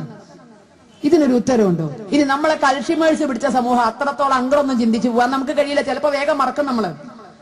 കാസർഗോഡ് ജില്ലയിലെ യൂത്ത് കോൺഗ്രസിന്റെ ഭാരവാഹിയായിരുന്ന ബാലകൃഷ്ണൻ ചെയ്ത തെറ്റെന്ത്? ബാലകൃഷ്ണനെ വെട്ടിയെരിഞ്ഞു. ബാലകൃഷ്ണൻ ചെയ്ത തെറ്റ് ഒരു മുസ്ലിം യുവതിയെ പ്രേമിച്ചു എന്നുള്ളതാണ്. ഒരു മുസ്ലിം യുവതിയെ പ്രേമിച്ചതിന് വെട്ടിയെരിഞ്ഞു ബാലകൃഷ്ണനെ. ടെലിഫോൺ പോസ്റ്റും ഇലക്ട്രിക് പോസ്റ്റും നമ്മോട് പറയുന്നു മതം മാറ്റം കുറ്റകരമല്ല. ഇസ്ലാമിക സംഘടനകൾ നമ്മളോട് പറയുന്നു പ്രേമം പ്രകൃതിയുടെ വികാരമാണ്. എങ്കിൽ എന്തിന് ബാലകൃഷ്ണനെ വെട്ടിയെരിഞ്ഞു? തടിയന്റെ അവിടെയും മെലിയന്റെ അവിടെയൊക്കെ നമ്മൾ കുറെ ചർച്ച ചെയ്തുല്ലോ, അപ്പൊ മറന്നു തോന്നുന്നുണ്ട് അല്ലെ? ആ കൂട്ടത്തിൽ നമ്മൾ കേട്ടു ഒരു തയ്യിൽ വിനോദിന്റെ വധം കണ്ണൂർ ജില്ലയിൽ. തയ്യിൽ വിനോദ് ചെയ്ത തെറ്റെന്താ? എന്തിനാ തടിയന്റെ അവിടെ നസീർ തയ്യിൽ വിനോദിനെ വധിക്കാനുള്ള ശ്രമങ്ങൾക്ക് മുന്നിട്ട് നിന്നത്? തയ്യിൽ വിനോദ് ഒരു മുസ്ലിം സ്ത്രീയെ പ്രേമിച്ചു. ഒരു മുസ്ലിം പെൺകുട്ടിയെ പ്രേമിച്ച കുറ്റത്തിനാണ് തയ്യിൽ വിനോദിനെ തടിയന്റെ അവിടെ നസീറിന്റെ ഒക്കെ നേതൃത്വത്തിലെ വെട്ടിയെരിഞ്ഞത്.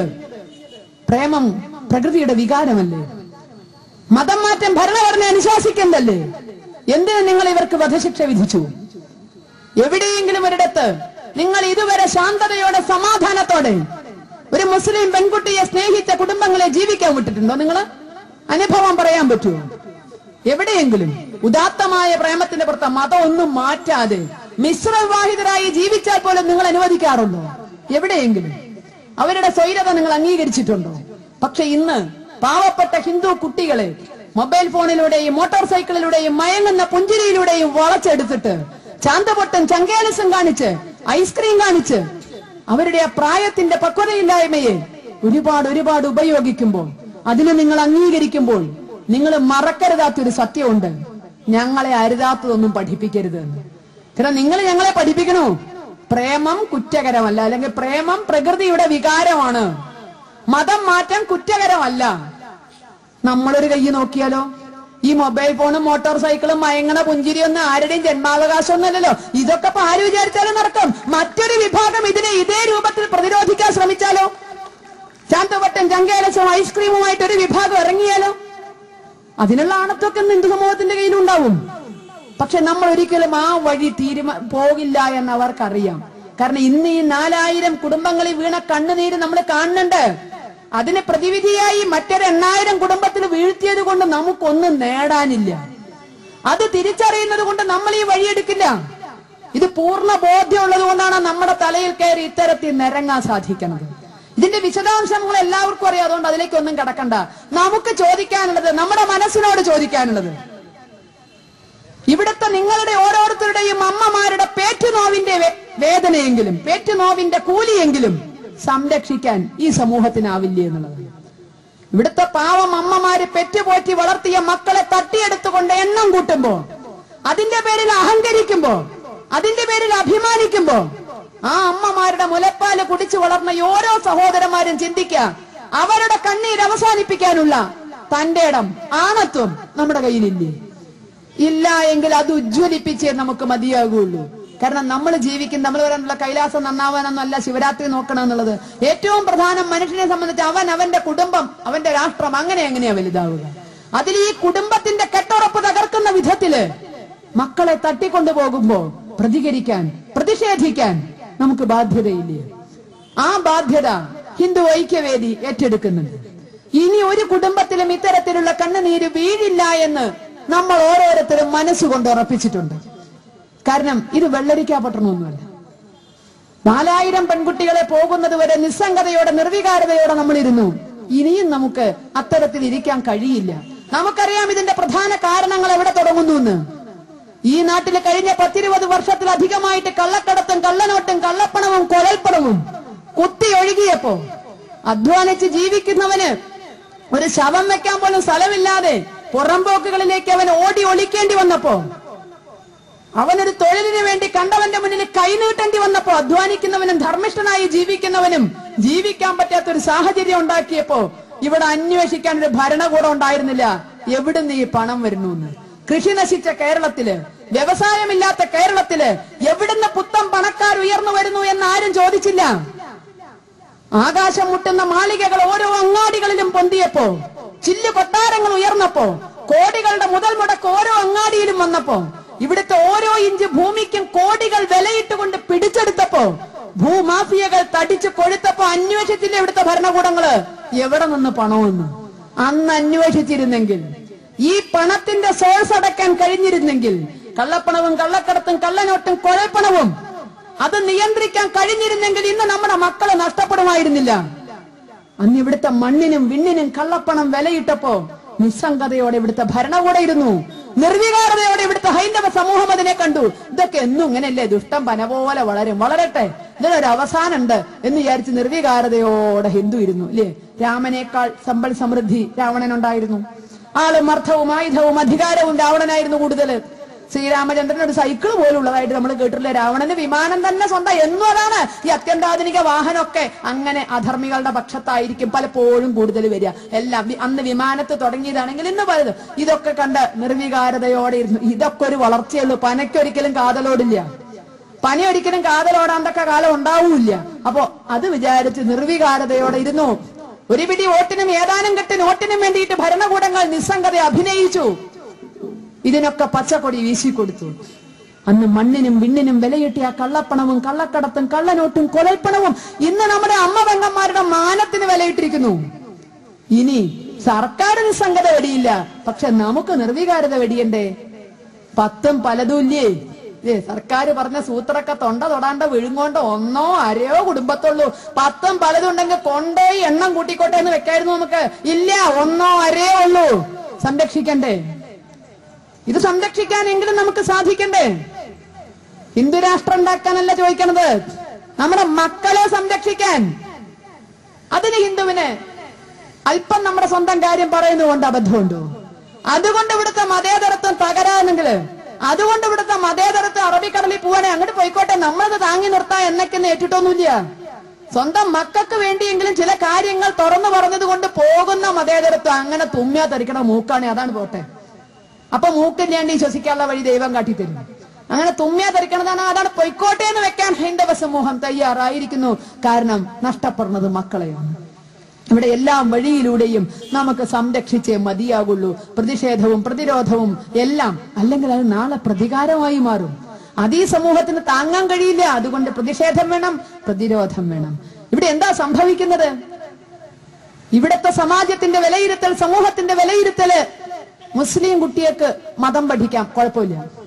ക്രിസ്ത്യൻ കുട്ടിയേക്ക് മതം പഠിക്കാം, കുഴപ്പമില്ല എന്ന് മാത്രമല്ല, ഇതിനൊക്കെ എല്ലാ അംഗീകാരമുണ്ട്. പക്ഷെ ഹിന്ദു പഠിച്ചുകൂടാ, ഹിന്ദു പഠിച്ചുകൂടാ. കോടിക്കണക്കിന് രൂപയുടെ വരുമാനമുള്ള ഇവിടുത്തെ ക്ഷേത്രങ്ങൾ ഭരിക്കാൻ ആളുണ്ട്. പക്ഷെ ആ ക്ഷേത്ര വരുമാനത്തിന്റെ 1% ഉപയോഗിച്ചുകൊണ്ട് ഹൈന്ദവ ധർമ്മ പ്രചരണത്തിനോ ഹൈന്ദവ ധർമ്മ പഠനത്തിനോ എന്തുകൊണ്ട് ക്ഷേത്രങ്ങൾ വേദിയാകുന്നില്ല? അത് ഭരിക്കുന്ന രാഷ്ട്രീയക്കാരന് ഹിന്ദു എന്ന 2 വാക്ക് കേൾക്കണത് അലർജിയാണ്. കേൾക്കണത് അലർജി.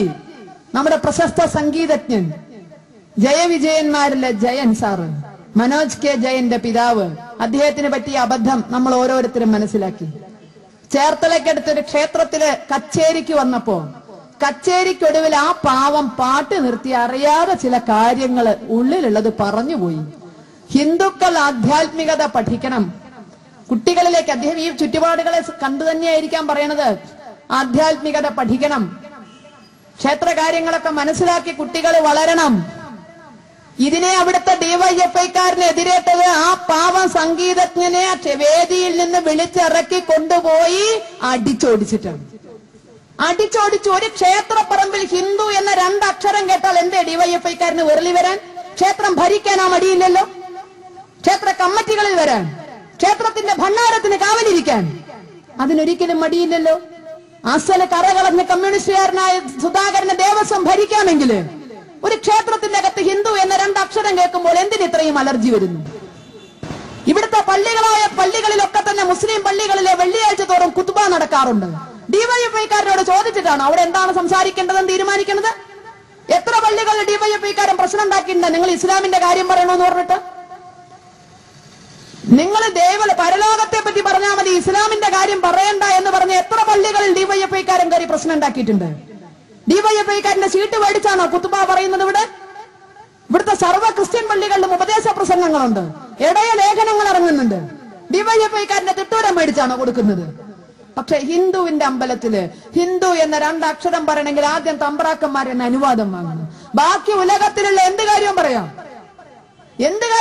ആർക്കും നിരങ്ങാം. പക്ഷെ ക്ഷേത്രത്തിൽ ഹിന്ദു എന്ന 2 അക്ഷരത്തെ പോലും പേടിക്കുന്നവര്, പടിയടച്ച് പിണ്ണം വെക്കുന്നവർ, അവരാണ് നമ്മുടെ മക്കളെ തട്ടിക്കൊണ്ടുപോകുന്നതിലെ പ്രധാന വില്ലന്മാര്. നമ്മെ ഒന്നുമല്ലാതാക്കി തീർത്തത് അവരാണ്. ഈ ഒരു പിടി മതമൗലികവാദികളല്ല. അവര് വിചാരിച്ചാൽ കിട്ടുമായിരുന്നില്ല നമ്മുടെ മക്കളെ. അവരവരെ ധർമ്മം പഠിച്ചാണ് വളരുന്നതെങ്കിൽ, ആ ധർമ്മത്തിന്റെ മഹത്വം ഉൾക്കൊണ്ടാണ് വളരുന്നതെങ്കിൽ സംഭവിക്കുമായിരുന്നില്ല ഇത്. ഇവിടെ ഹിന്ദുവിന് മാത്രം മതം പഠിച്ചുകൂടാ. ഹിന്ദുവിന്റെ ക്ഷേത്രങ്ങളിലെ ഭണ്ഡാരം അത്രയും ചോർത്തിക്കൊണ്ടു പോകുന്നവര്, അതിന്റെ പേര് രാഷ്ട്രീയം കളിക്കുന്നവര്. ഒരു ക്ഷേത്രത്തിൽ ഇന്നിപ്പോ ഒരു നോട്ടീസ് അടിക്കണമെങ്കിൽ, ഒരു പരിപാടി നടത്തണം എന്നുണ്ടെങ്കിൽ ആദ്യം CITUക്കാരന് സമ്മതം കിട്ടണം. ആരുടെയൊക്കെ കാല് പിടിക്കണം നമ്മുടെ ക്ഷേത്രങ്ങളുടെ കാര്യങ്ങൾ നടത്താൻ? ഇവിടെ മദ്രസ പഠനം ഒരാൾക്കും ഒരു അലർജിയില്ല. ക്ഷേത്രങ്ങൾ മറക്കുകയും മാറി നിൽക്കുകയും ചെയ്ത വലിയ ദൗത്യം ഹൈന്ദവ ധർമ്മ പഠനം, രാഷ്ട്രധർമ്മത്തെ പറ്റിയുള്ള ബോധം ഇതുണ്ടാക്കി കൊടുക്കാൻ ലോകത്തെ തന്നെ ഏറ്റവും വലിയ ബാലസാംസ്കാരിക പ്രസ്ഥാനമായ ബാലഗോകുലം തയ്യാറെടുത്തു. പരിപാടി ഇടുന്നു, അല്ലെങ്കിൽ അത് പ്രവർത്തിക്കുന്നു. എങ്ങനെയാ ബാലഗോകുലത്തെ ഇവരൊക്കെ വരവേറ്റത്? ഒരു കുട്ടി ബാലഗോകുലത്തിൽ പോയാൽ പിറ്റേ ദിവസം വാർഡ് മെമ്പറുടെ ഫോൺ കോൾ വരും. ഇനി ആട് കോഴി താറാവോ എന്ന് പറഞ്ഞ ആ വഴിക്ക് വരരുത്, കുട്ടി ബാലഗോകുലത്തിന് പോയി എന്നാണ് കേസ്. മദ്രസയിൽ കുട്ടി പോകണമെന്ന് പറഞ്ഞുകൊണ്ട് ഏതെങ്കിലും വാർഡ് മെമ്പർ ഇതുവരെ എന്തെങ്കിലും വിലക്കിയിട്ടുണ്ടോ? പക്ഷെ ഹിന്ദു കുട്ടി ബാലഗോകുലത്തിൽ പോയാൽ ഉടനെ തിട്ടൂരം വരും വാർഡ് മെമ്പർ. അതിന്റെയും പിറ്റേ ദിവസം പോസ്റ്റ്മാനെ ഉറപ്പായിട്ടും വരും കോഓപ്പറേറ്റീവ് ബാങ്കിലെ ജപ്തി നോട്ടീസ്. പണ്ടെങ്ങാണ്ടെടുത്ത കടത്തിന്റെ ജപ്തി നോട്ടീസ്. കാര്യം എന്താ? കുട്ടി ബാലഗോകുലത്തിൽ പോയി എന്ന്. ഇങ്ങനെയാണ് ഹിന്ദുവിനെ നിങ്ങൾ ധർമ്മം പഠിക്കാൻ വിട്ടത്. അതേസമയം മദ്രസ പഠനം 2 ഗവൺമെന്റും കൂടി ദത്തെടുത്തിരിക്കുക. കേന്ദ്ര ഗവൺമെന്റ് മദ്രസ മോഡേണൈസേഷൻ പ്രോഗ്രാമിന്റെ ഭാഗമായിട്ട് മദ്രസകൾ നവീകരിക്കാൻ കോടിക്കണക്കിന് രൂപ ചെലവാക്കും. കോടിക്കണക്കിന്. ഓരോ മദ്രസയ്ക്കും ചുരുങ്ങിയത് 1 ലക്ഷത്തിലധികം തുക കിട്ടുന്നു ഇതിന്റെ പേരിൽ. ഏറ്റവും ചുരുങ്ങിയതാ 1 ലക്ഷം. ഓരോ മദ്രസകൾക്കും കിട്ടുന്നു. മദ്രസ മോഡേണൈസേഷൻ പ്രോഗ്രാമിന്റെ ഭാഗമായിട്ട് സച്ചാർ കമ്മിറ്റി നിർദ്ദേശങ്ങളുടെ പശ്ചാത്തലത്തിൽ. അവിടെ കൊണ്ട് നിന്നില്ല. അഹമ്മദ് സാഹിബ് റെയിൽവേ മന്ത്രിയായപ്പോ ട്രെയിനിൽ കൺസെഷൻ മദ്രസ കുട്ടികൾക്ക്. അതും നമുക്ക് സഹിക്കാം. മദ്രസയിൽ ഓതണ കുട്ടികൾക്ക് CBSE ബിരുദം. 10-14 കൊല്ലം സ്കൂളിൽ നരച്ച് കൊരച്ച് CBSE പഠിച്ച് ജീവിതം തൊലച്ച പിള്ളേരെ കക്ഷത്തിരിക്കണ അതേ സർട്ടിഫിക്കറ്റ് മദ്രസയിൽ പോയി ഓതിയ കുട്ടിക്കും കൊടുക്കണു ഇന്ത്യ ഗവൺമെന്റ്. പാകിസ്ഥാനി പള്ളി വേറെ പള്ളിക്കൂടം വേറെ, സൗദി അറേബ്യയില് പള്ളി വേറെ പള്ളിക്കൂടം വേറെ. പക്ഷെ മതേതര രാഷ്ട്രമായ ഇന്ത്യയില് പള്ളിയും പള്ളിക്കൂടം ഒന്നാ. ഇവിടെ മദ്രസയിൽ പോയാ മതി. ഇനി മദ്രസയിൽ പോയോണ്ട് സയൻസും സാമൂഹ്യ പാഠവും കണക്കും കിട്ടിയില്ലല്ലോ. അതിനും പരിഹാരമുണ്ട്.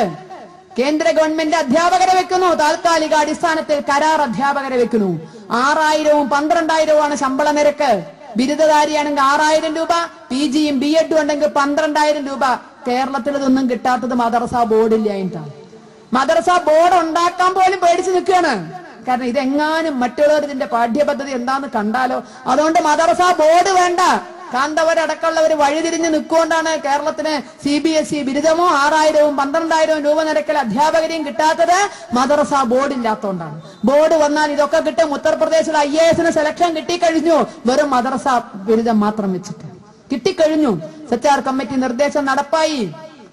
മദ്രസ മാത്രം മതി. എന്തേ? പുത്തൻ അയിത്തം വരുന്നോ ഇവിടെ? ഇവിടുത്തെ ഹിന്ദുവും ഇവിടുത്തെ ക്രിസ്ത്യാനിയും പഠിക്കുന്ന സ്കൂളുകളിൽ മുസ്ലിം കുട്ടികൾ പഠിക്കരുതെന്ന് തീരുമാനിച്ചതാര്? അയിത്തം നിയമം മൂലം നിരോധിച്ച നാടല്ലേ ഇത്? എന്തിനു മുസ്ലിം കുട്ടികളെ മദ്രസകളിൽ തന്നെ ഇരുത്തി സയൻസും സാമൂഹ്യ പാഠവും കണക്കും പഠിപ്പിക്കുന്നു? പിന്നെ ഇവിടുത്തെ പൊതുവിദ്യാലയങ്ങൾ എന്തിന്? ഈ പൊതുവിദ്യാലയങ്ങളുടെ വാതിൽ എന്തെങ്കിലും മുസ്ലിം കുട്ടികളുടെ മുന്നിൽ അടച്ചിട്ടുണ്ടോ? ഇവിടെ ഏതെങ്കിലും സ്ഥലത്ത് കുട്ടി മുസ്ലിം ആണെന്ന് പറഞ്ഞാൽ സ്കൂളിൽ ചേർക്കാതിരുന്നിട്ടുണ്ടോ? മതേതരത്വം പറയുന്ന ഈ നാട്, മതേതരത്വത്തിന്റെ പേരിൽ അഭിമാനിക്കുന്ന ഇവിടുത്തെ നേതാക്കൾ എന്തുകൊണ്ട് ചിന്തിക്കുന്നില്ല? ഈ നിയമം മദ്രസ ബോർഡ് വന്നു കഴിഞ്ഞാൽ എത്ര മുസ്ലിം കുട്ടികൾ ഇവിടെ പൊതുവിദ്യാലയത്തിൽ വരും? ഇതെന്ത് മതേതരത്വം? ഒരു വിഭാഗം മറ്റുള്ളവരുടെ കൂടെ പോലും വരാൻ പാടില്ല എന്ന് തീരുമാനിക്കുന്നതിന്റെ പേരാണോ മതേതരത്വം? ഇത് നാളെ ഉണ്ടാക്കാൻ പോകുന്ന പ്രത്യാഘാതങ്ങൾ ആരെങ്കിലും ചിന്തിച്ചിട്ടുണ്ടോ? ഒറ്റപ്പെട്ട തുരുത്തുകളിൽ വളർന്നില്ല അങ്ങനെ പോലും ചെയ്യുന്നു. ചുരുക്കത്തിൽ കേന്ദ്ര ഗവൺമെന്റ് മദ്രസയെ ദത്തെടുത്തു. നമ്മുടെ നാട്ടിലൊക്കെ ഒരു ചൊല്ലുണ്ട്, എല്ലാരും തേങ്ങ ഉടയ്ക്കുമ്പോ ഞാൻ മിനിമം ഒരു ചിരട്ടെങ്കിലും ഉടയ്ക്കേണ്ടത്. ദാരിദ്ര്യം കൊണ്ട് പറയണതാണ്. എല്ലാവരും തേങ്ങ ഉടയ്ക്കുമ്പോ ഞാനൊരു ചിരട്ടെങ്കിലും ഉടയ്ക്കേണ്ടതെന്ന്. കേരള ഗവൺമെന്റ് മാറ്റി ചോദിച്ചു, എല്ലാരും തേങ്ങ ഉടയ്ക്കുമ്പോ ഞാനൊരു തെങ്ങെങ്കിലും വെട്ടണ്ടേന്നാണ്. ഇത് മോശമല്ലേ? എല്ലാരും തേങ്ങ ഉടയ്ക്കുമ്പോ ഞാൻ മിനിമം ഒരു തെങ്ങെങ്കിലും വെട്ടണ്ടേ? കേരള ഗവൺമെന്റ് തെങ്ങ് വെട്ടാൻ തീരുമാനിച്ചു. എങ്ങനെ? ഇത്രയും ആനുകൂല്യങ്ങൾ കേന്ദ്ര സർക്കാർ പ്രഖ്യാപിച്ചപ്പോ കേരള ഗവൺമെന്റ് ഒരു പടി കൂടി കടന്നു. 10 കൊല്ലക്കാലം മദ്രസയിൽ ഓതിയ അധ്യാപകർക്ക് 4000 രൂപ പെൻഷനാണ്. 10 കൊല്ലം മദ്രസയിൽ ഓതിയ മൗലവിമാർക്ക് 4000 രൂപ പെൻഷൻ. ഇവിടെ എയ്ഡഡ് സ്കൂളുകളിലെ 1997 ശേഷം ചേർന്ന അധ്യാപകര് അവർക്കിപ്പോ 12-13 വർഷം സർവീസ് ഉണ്ടാവും. തല തൊട്ടെണ്ണുമ്പോ ഒരു കുട്ടിയുടെ തല കുറഞ്ഞാൽ ഈ അധ്യാപകന് ജോലി പോയി വീട്ടിൽ പോയിരിക്കണം. ആ വീട്ടിൽ പോയിരിക്കുന്ന ഗതികേടില് വിഷം വാങ്ങി ചത്തളയച്ചാല് 4 അണയ്ക്ക് എലിവിഷം വാങ്ങാനുള്ള സൗകര്യം പോലും സർക്കാർ ചെയ്തു കൊടുക്കില്ല. 4 അണ സഹായം കൊടുക്കുന്നു. 12-13 വർഷം സർവീസുള്ള അധ്യാപകർക്ക് 4 അണ എലിവിഷം വാങ്ങി തിന്നാൻ കൊടുക്കാത്ത സർക്കാരാണ് 10 വർഷക്കാലം മദ്രസയിൽ ഓതാൻ പോകുന്ന അധ്യാപകർക്ക് 4000 രൂപ പെൻഷൻ. ഇത് ഹൈന്ദവ സമൂഹം കേൾക്കണ്ടേ? കോടിക്കണക്കിന് രൂപ ഓരോ ക്ഷേത്രങ്ങളിലും വന്നടിയുന്ന ഹിന്ദുവിന്റെ സ്ഥിതിയായത്. ശബരിമലയിലെ മകരവിളക്ക് കഴിഞ്ഞപ്പോ 160 കോടി രൂപ വരുമാനം ഉണ്ടെങ്കില് 10-1 അംശം എടുത്തിട്ട് ആ 18-ാം പടി കയറുമ്പോൾ ഉള്ളില് വീട്ടിൽ പുര നിറഞ്ഞു നിൽക്കുന്ന മക്കളുടെ ദയനീയ ചിത്രവുമായിട്ട് ഓരോ അയ്യപ്പനും മല കയറുന്നുണ്ടെങ്കിൽ ഇതിനൊരു 10% എടുത്തിട്ട് ആ മക്കളുടെ കഴുത്തിലൊരു താലിപ്പൊന്ന് വീഴ്ത്തിക്കാൻ അതിന് തക്ക ഒരു സാഹചര്യം ഒരുക്കാനുള്ള തന്റെ ഇടമെങ്കിലും ഹിന്ദു സമൂഹത്തിന് ഉണ്ടാകണ്ടേ? നമുക്ക് സർക്കാർ തരണ്ട, ഇവർക്കൊന്നും കൊടുക്കണമാതിരി നമുക്ക് തരണ്ട. നമ്മുടെ ക്ഷേത്രത്തിൽ വീഴുന്ന പണം മതി. അതെന്തുകൊണ്ട് നമുക്ക് കിട്ടുന്നില്ല? അവിടെയാണ് നമ്മുടെ ഐക്യത്തിന്റെ അഭാവം. സംഘടിതമായി ചോദിക്കുന്നവർക്കേ കിട്ടുള്ളൂ, അല്ലെങ്കിൽ ഒരു ഊരിൽ 2 കച്ചവടം നടക്കും. ശബരിമലയില് വാവരുടെ നടയിലെ കാശ് ദേവസ്വം ബോർഡിന് എടുക്കണ്ട എന്നുള്ളത് നമുക്ക് എന്നും അറിയണ ചരിത്രം. ബാക്കി എല്ലാവരും എടുക്കണ്ടുള്ളൂ. പക്ഷെ അപ്പൊ ഒരു ചോദ്യമുണ്ട്, അതിനൊരു ഉത്തരവുണ്ട്. അതിന് ചടങ്ങ് അങ്ങനെയല്ലേ? വാവര നടയിലെ വരുമാനമൊക്കെ വാവരുടെ അനന്തരാവകാശിക്കുള്ളതാണ്. ശബരിമലയിലെന്നല്ല ഒരു ക്ഷേത്രത്തിലും ചടങ്ങ് തെറ്റിക്കാൻ പാടില്ലല്ലോ, ആചാരം തെറ്റിക്കാൻ പാടില്ലല്ലോ. വാവരുടെ നടയിലെ സർവ്വ വരുമാനം അവർക്ക് അങ്ങനെ ആചാരമായി പോയി, നമ്മൾ എന്ത് ചെയ്യാനാ എന്ന് ചോദിക്കുമ്പോ ശബരിമലയിലെ ആചാരത്തല്ല. ശബരിമലയിലെ ആചാരം മകരവിളക്ക് കഴിഞ്ഞ് നടപൂട്ടി പോരുമ്പോ ഈ 2 മാസത്തെ വരുമാനത്തിന്റെ കിഴി പന്തളം മഹാരാജാവിന്റെ കയ്യിൽ കൊടുക്കണമെന്നാ നിയമം.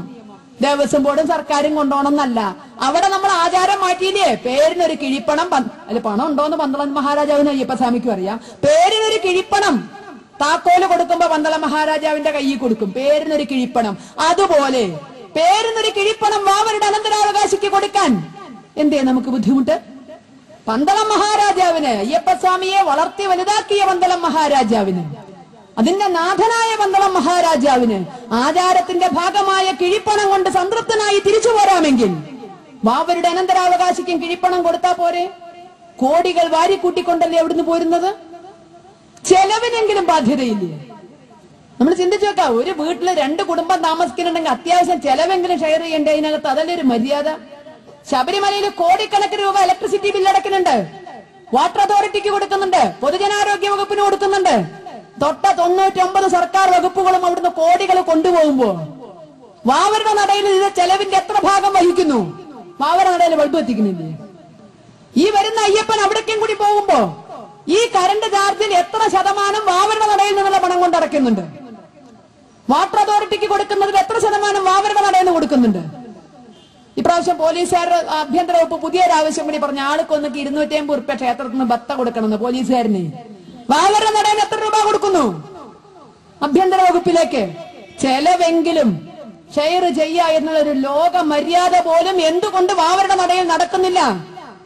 നടത്തിക്കാനുള്ള തന്റെ അയ്യപ്പ ഭക്തന്മാരായ നമുക്കില്ലാത്തത് കൊണ്ട്. അവിടെയാണ് നമുക്കത് നേടാൻ സാധിക്കാത്തത്. അവിടെയാണ് ലവ് ജിഹാദും എല്ലാ മതം മാറ്റ ഭീഷണികൾക്കും ഹിന്ദു സമൂഹം വിധേയമാകുന്നത്. സാമ്പത്തികമായി സുസ്ഥിരതയില്ലാത്തവന്, അടിമയ്ക്ക് ആരാധനാ സ്വാതന്ത്ര്യം പോലും ഇല്ല. നമ്മൾ ഇന്ന് അനുഭവിക്കുന്നു. കണ്ടവന്റെ മുന്നിൽ നട്ടെല്ല് വളച്ചു നിൽക്കുമ്പോ നമുക്ക് സ്വാതന്ത്ര്യം വേണമെന്ന് പറഞ്ഞാല്, അന്തസ് വേണമെന്ന് പറഞ്ഞാല് കിട്ടില്ല. അതിനാദ്യം നട്ടെല്ല് ഉയർത്തി നിൽക്കാൻ തക്ക ഒരു സാഹചര്യം, സാമ്പത്തികമായ സുസ്ഥിരത ഉണ്ടാക്കണം. നമ്മുടെ കാശ് കണ്ടവും കൊണ്ടുപോകുമ്പോ വീട്ടിലിരുന്ന് കരഞ്ഞാ പോരാ, ആ കൊണ്ടുപോകുന്നവന്റെ കൈക്കുത്തിന് പിടിച്ചു നിർത്തി വീതം വെപ്പിക്കാൻ അത്രയെങ്കിലും നമ്മൾ ശീലിക്കണം. ശീലിച്ചാൽ, നമ്മുടെ ക്ഷേത്രങ്ങൾ മോചിപ്പിച്ചാൽ അന്ന് രക്ഷപ്പെടും ഹൈന്ദവ സമൂഹം. അതിനുള്ള തന്റെ ഇടം ഉണ്ടാക്കാൻ ഹിന്ദു ഐക്യവേദി സമാജത്തിൽ പ്രവർത്തിക്കുന്നു, സമൂഹത്തെ ഉണർത്തുന്നു. എന്നെന്നും ഉറങ്ങിക്കിടക്കില്ല ഹിന്ദു. ഒരു ഉറക്കമൊക്കെ നല്ലതാ അല്ലെ? നല്ലൊരു ഉറക്കം കഴിഞ്ഞാൽ നല്ല ഉണർവുണ്ടാകും. പകലുറങ്ങണമാരില്ല, പകലുറക്കം മയക്കോ, അത് ക്ഷീണം ഉണ്ടാക്കുക. നല്ലൊരു ഉറക്കം രാത്രി ഉണർന്നാൽ രാവിലെ ഫ്രഷ് ആയിട്ടാണ് ഇരിക്കുക. ഹിന്ദു സമൂഹത്തെ അത്രയും ഫ്രഷാക്കി ഉണർത്താനുള്ള ചങ്കൂറ്റത്തോടു കൂടിയാണ് ഹിന്ദു ഐക്യവേദി പ്രവർത്തിക്കുന്നത്. ആ ഉണർവോട് കൂടിയിട്ട് എല്ലാ ഉറക്കച്ചടവും മാറ്റിയിട്ട് പ്രവർത്തന സന്നദ്ധമായിട്ടൊരു ഹിന്ദു സമൂഹം ഇവിടെ ഉണരും. സഹിച്ചും ക്ഷമിച്ചും മടുത്ത സമൂഹത്തെ ഇനിയും അങ്ങനെ നയിച്ചില്ലെങ്കിൽ, സമൂഹം അങ്ങനെ ഉണർന്നെഴുന്നേറ്റില്ലെങ്കിൽ നമുക്കൊരു ഭാവിയില്ല. എന്നെന്നും ഭൂതകാലത്തിന്റെ മഹിമകൾ മാത്രം അയവർക്ക് നമുക്ക് കഴിയാൻ പറ്റില്ല. ഭാവി എന്നൊന്നുണ്ട്. ആ ഭാവിയെ പറ്റി നമ്മൾ ചിന്തിച്ചേ പറ്റൂ. ഈ കൊച്ചു കേരളത്തിന്റെയും ഭാരതത്തിന്റെയും ഭാവിയെ പറ്റി പോലും നമുക്കിന്ന് സംശയമുണ്ട്. കാരണം ചന്ദ്രനില് ഒരു ഭീകരവാദിയെ അറസ്റ്റ് ചെയ്തു എന്ന് കേട്ടാൽ, ചന്ദ്രനിലായാലും മതി, ഉടനെ ആ കേരളത്തിലെ ആഭ്യന്തര വകുപ്പിന്ന് ആരെങ്കിലും ഒക്കെ ബാണവും മുറുക്കി അടുത്ത റോക്കറ്റിന് ചന്ദ്രനിലേക്ക് പോകും. എന്താച്ചാൽ ലോകത്തെ എവിടെ പിടിച്ചാലും അതിലൊരു മലയാളി കണക്ഷൻ ഉണ്ടാവും. അതുകൊണ്ട് പിടിച്ചയാളൊക്കെ എന്തെങ്കിലും ഒരു ബന്ധം മലയാളിയായിട്ട് ഉണ്ടാകുമെന്ന ഉറപ്പില് ചന്ദ്രനിലേക്കെങ്കിൽ ചന്ദ്രനിലേക്ക്, അടുത്ത റോക്കറ്റില് ഇവിടുത്തെ പോലീസ് ഉദ്യോഗസ്ഥന്മാര് സ്ഥിരമായി ഒരു പെട്ടി റെഡിയാക്കി വെച്ചിരിക്കുക. എങ്കടാ പോണ്ടിരിയാന്നറിയില്ലല്ലോ. അതുകൊണ്ട് എവിടെയെങ്കിലും വല്ല ആൺകുട്ടികളും ഭീകരവാദികളെ പിടിച്ചു എന്നറിഞ്ഞാൽ, എല്ലായിടത്തെയും ആഭ്യന്തര വകുപ്പ് ഒരേ പാർട്ടിക്കാരാവില്ലല്ലോ കൈകാര്യം ചെയ്യണത്. എവിടെയെങ്കിലും ആമ്പിള്ളാര് ഭീകരവാദിയെ പിടിച്ചു എന്നറിഞ്ഞാൽ ഉടനെ നമ്മുടെ പോലീസ് പോയി ഞങ്ങളൊന്ന് ചോദിക്കട്ടെ, ഞങ്ങൾക്കൊന്ന് തരുമോ, ഇത്തിരി നേരം തന്നാ മതിയെ, ഞങ്ങളൊരുട്ടം ചോദിക്കട്ടെ, ഞങ്ങൾക്കൊന്ന് തരുമോ എന്ന് ചോദിച്ചു കോഴിയും കുറുക്കനും കളിക്കണമാര് 4 പുറം കളിക്കും. പിടിച്ച് മടിയിലാണ് ഇട്ട് കൊടുത്തിട്ട് ഊരിപ്പോവാൻ സമ്മതിച്ചിട്ടാണ് ആമ്പിള്ളാര് പിടിച്ചാ പിന്നാലെ ചെല്ലണം, ഞങ്ങൾക്കൊന്ന് തരുമോ, ഞങ്ങളൊന്ന് ചോദിക്കട്ടെ. ഇനി എന്താ ചോദിക്കാനുള്ളത്? ലോകത്തിലെ ഏറ്റവും വലിയ പർവ്വതം ഏതാന്നോ? ലോകത്തിൽ ആഴമുള്ള ഗർത്തം ഏതാന്നോ? വിമാനം കണ്ടുപിടിച്ചത് ആരാന്നോ? എന്ത് കുന്തനി ചോദിക്കാനുള്ളത് ഇവരുടെ അടുത്ത്? കയ്യിൽ കിട്ടിയിട്ട് പുഷ്പന്മാര് ഇറക്കി വിട്ടിട്ട് വല്ലോരും പിടിച്ചപ്പോ മറ്റേ കർണാടക പോലീസിന്റെ കയ്യില് തടിയന്റെ അവിടെ ബഷീറുണ്ട്, ഞങ്ങളൊന്ന് ചോദിക്കട്ടെ, ഞങ്ങൾക്ക് ഒരുപാട് കാര്യങ്ങൾ തെളിയിക്കാൻ കിടക്കുന്നുണ്ട് എന്നാണ്. പിന്നെ നമ്മൾ കുറെ നാടകങ്ങൾ കണ്ടു, തടിയന്റെ അവിടെയും വെച്ചുകൊണ്ട് പത്രങ്ങൾ അങ്ങനെ നിറഞ്ഞു. മലയാളിക്ക് ആത്മാഭിമാനം ഉണ്ടായ ദിവസങ്ങളായിരുന്നു. എന്തൊരു പ്രതിബദ്ധത ഇവിടെ തീവ്രവാദത്തെ പിടിക്കാൻ, ഭീകരവാദത്തെ പിടിക്കാൻ. ഓരോ ദിവസവും പത്രവാർത്തയാണ്. തടിയന്റെ അവിടെ ഇങ്ങോട്ട് നിറഞ്ഞു. ആദ്യത്തെ ദിവസത്തെ വാർത്ത ഏകദേശം ഇത്തരത്തിലാവും: തടിയന്റെ അവിടെ നസീർ മൂത്രമൊഴിക്കാൻ കയറിയ പബ്ലിക് കംഫോർട്ട് സ്റ്റേഷന്റെ കരാറുകാരൻ അറസ്റ്റ്. മലയാളിക്ക് സമാധാനമായി. കണ്ടോ, തടിയന്റെ അവിടെ നസീർ മൂത്രമൊഴിക്കാൻ കയറിയ ആളെ നമ്മൾ പിടിച്ചു, കരാറുകാരൻ അറസ്റ്റ്. അന്നത്തെ വാർത്ത അങ്ങനെ കഴിഞ്ഞു. ഒന്ന് ഇരുണ്ട് വെളുത്താ പിറ്റേ ദിവസം കാണാം തടിയന്റെ അവിടെ നസീർ ശീതളപാനീയം കുടിക്കാൻ കയറിയ കടയിൽ എടുത്തു കൊടുക്കുന്ന പയ്യൻ അറസ്റ്റ്. പിറ്റത്തെ ദിവസത്തേക്ക് നമുക്ക് സമാധാനമായി. ഇങ്ങനെ നിത്യേന ആഭ്യന്തര വകുപ്പ് വാർത്തയുണ്ടാക്കി. ഇവരാരും പ്രതികളല്ല. മൂത്രമൊഴിക്കാൻ സൗകര്യം ചെയ്തു കൊടുത്തോനോ, വെള്ളം കുടിക്കാൻ കൊടുത്തോനോ, എടുത്തു കൊടുത്തോനോ, തീപ്പെട്ടി എടുത്തു കൊടുത്തോനോ, ഇവനൊന്നും പ്രതിയല്ല. ആരും പറയുന്നില്ല. തടിയന്റെ അവിടെ നസീറിനെ ആരും കാണാൻ പാടില്ല എന്നൊന്നും ആരും പറഞ്ഞിട്ടില്ല. ഇവൻ നടക്കണ ഏത് കോലത്തിലാന്ന് ലോകത്തുള്ള എല്ലാവർക്കും അറിഞ്ഞോളൊന്നുമില്ല. പക്ഷെ ഈ പാവങ്ങളെയൊക്കെ പിടിച്ചു. ഇവരൊന്നും പ്രതിപട്ടികപ്പെട്ടതല്ല. നിത്യേന വാർത്തയുണ്ടാക്കി ഇവരെയൊക്കെ പിടിച്ചു. പക്ഷേ പ്രതിപട്ടികയിലുള്ള മാന്യദേഹം അപ്പോഴും പോറലേൽക്കാണ്ട് നിൽക്കുക. കളമശ്ശേരി ബസ് കത്തിക്കൽ കേസിൽ അടക്കം പ്രതിപട്ടികയിലുള്ള നമ്മുടെ സൂഫിയാത്ത, മൂത്രം ഒഴിക്കണാനെ പിടിച്ചപ്പോഴും വെള്ളം കൊടുത്താനെ പിടിച്ചപ്പോഴും സൂഫിയാത്ത പിടിക്കാൻ നിയമം മാത്രം അങ്ങോട്ട് ചെല്ലുന്നില്ല. പ്രതിപട്ടികയിലുണ്ട്. ഇവരാരും പ്രതിപട്ടികയിലില്ല. പ്രതിപട്ടികയിലുള്ളയാളെയാണോ ആദ്യം പിടിക്കേണ്ടത്? അതോ വഴിക്ക കൂടി പോകുന്നവന് 4 പുറം നടക്കണവനെയാണോ? അത് ചെയ്തു നമ്മള്.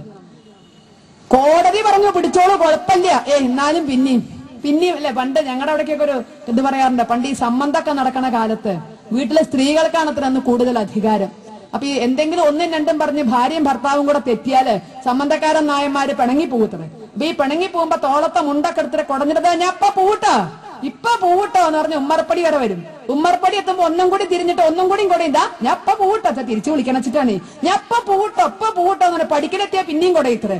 ഈ പഴയ സംബന്ധക്കാരൻ നായരുടെ കൊടച്ചില് മാതിരി കേരള പോലീസ് ആഭ്യന്തര വകുപ്പ് കോടതി എങ്ങാൻ നിഷേധിച്ച് കിട്ടിയാൽ രക്ഷപ്പെട്ടില്ല. പിടിച്ചു ഇങ്ങനെ നമ്മളെ ഇട്ടിട്ട് കോഴിയും കുറുക്കനും കളിപ്പിച്ചു. എങ്ങാനും കോടതി കയറി നടപെട്ടാ രക്ഷപ്പെട്ടില്ലേ? അറസ്റ്റ് സ്റ്റേ ചെയ്തിരിക്കുന്നു, അറസ്റ്റ് ചെയ്യാൻ പാടില്ലാന്നോ പറഞ്ഞ് കിട്ടണ വരപ്പ പൂവും പിടിക്കുന്നു പറഞ്ഞിട്ട് ഒരു കൂട്ടം നാടകം കളിച്ചു.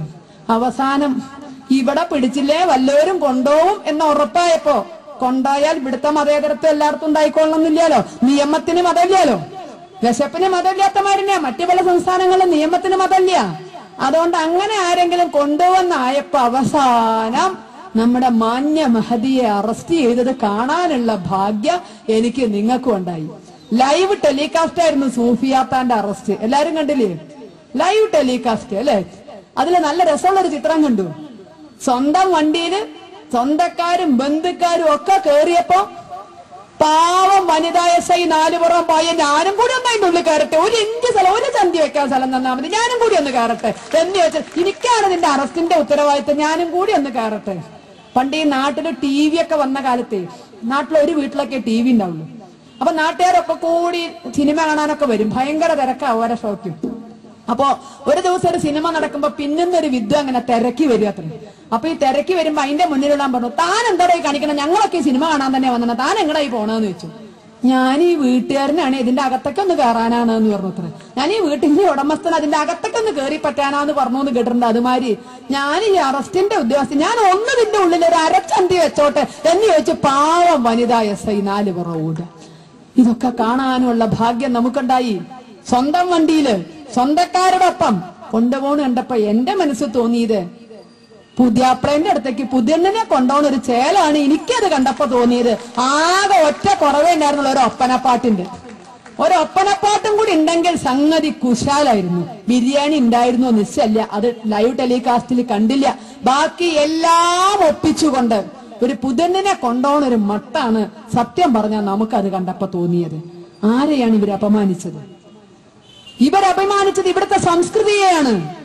ഏത് കാലത്തും രാജാവിനെ പോലെ നിയമത്തിന്റെ പരിധിയിൽ വരുത്തിയിരുന്ന ഇവിടുത്തെ സംസ്കൃതിയെ, ധർമ്മത്തിന്റെ ദണ്ഡ് കൊണ്ട് രാജാവിനെ പോലും ശിക്ഷിക്കാൻ ശേഷിയുള്ള ഇവിടുത്തെ സംസ്കൃതിയെ, ഇവിടുത്തെ ഭരണഘടനാ ശില്പികളെ, ഇവിടുത്തെ ഭരണഘടനയെ, അതിലുപരി ഈ ഭരണഘടനയൊന്ന് സ്വന്തമാക്കാൻ വേണ്ടിയിട്ട്, ഈ ദേശീയ പതാകയൊന്ന് ഉയർത്താൻ വേണ്ടിയിട്ട് സ്വന്തം മാറിൽ വെടിയുണ്ടകൾ ഏറ്റുവാങ്ങിയ ധീരദേശാഭിമാനികളെ, കഴിമരത്തിൽ തൂങ്ങിയാടിയ പാവ യുവാക്കളെ, ഇവരെയെല്ലാം ഒന്നടങ്കമായിരുന്നു അന്ന് എറണാകുളത്തിട്ടിട്ട് ഇവിടുത്തെ ആഭ്യന്തര വകുപ്പും ഇവിടുത്തെ ഭരണകൂടവും അപമാനിച്ചത്.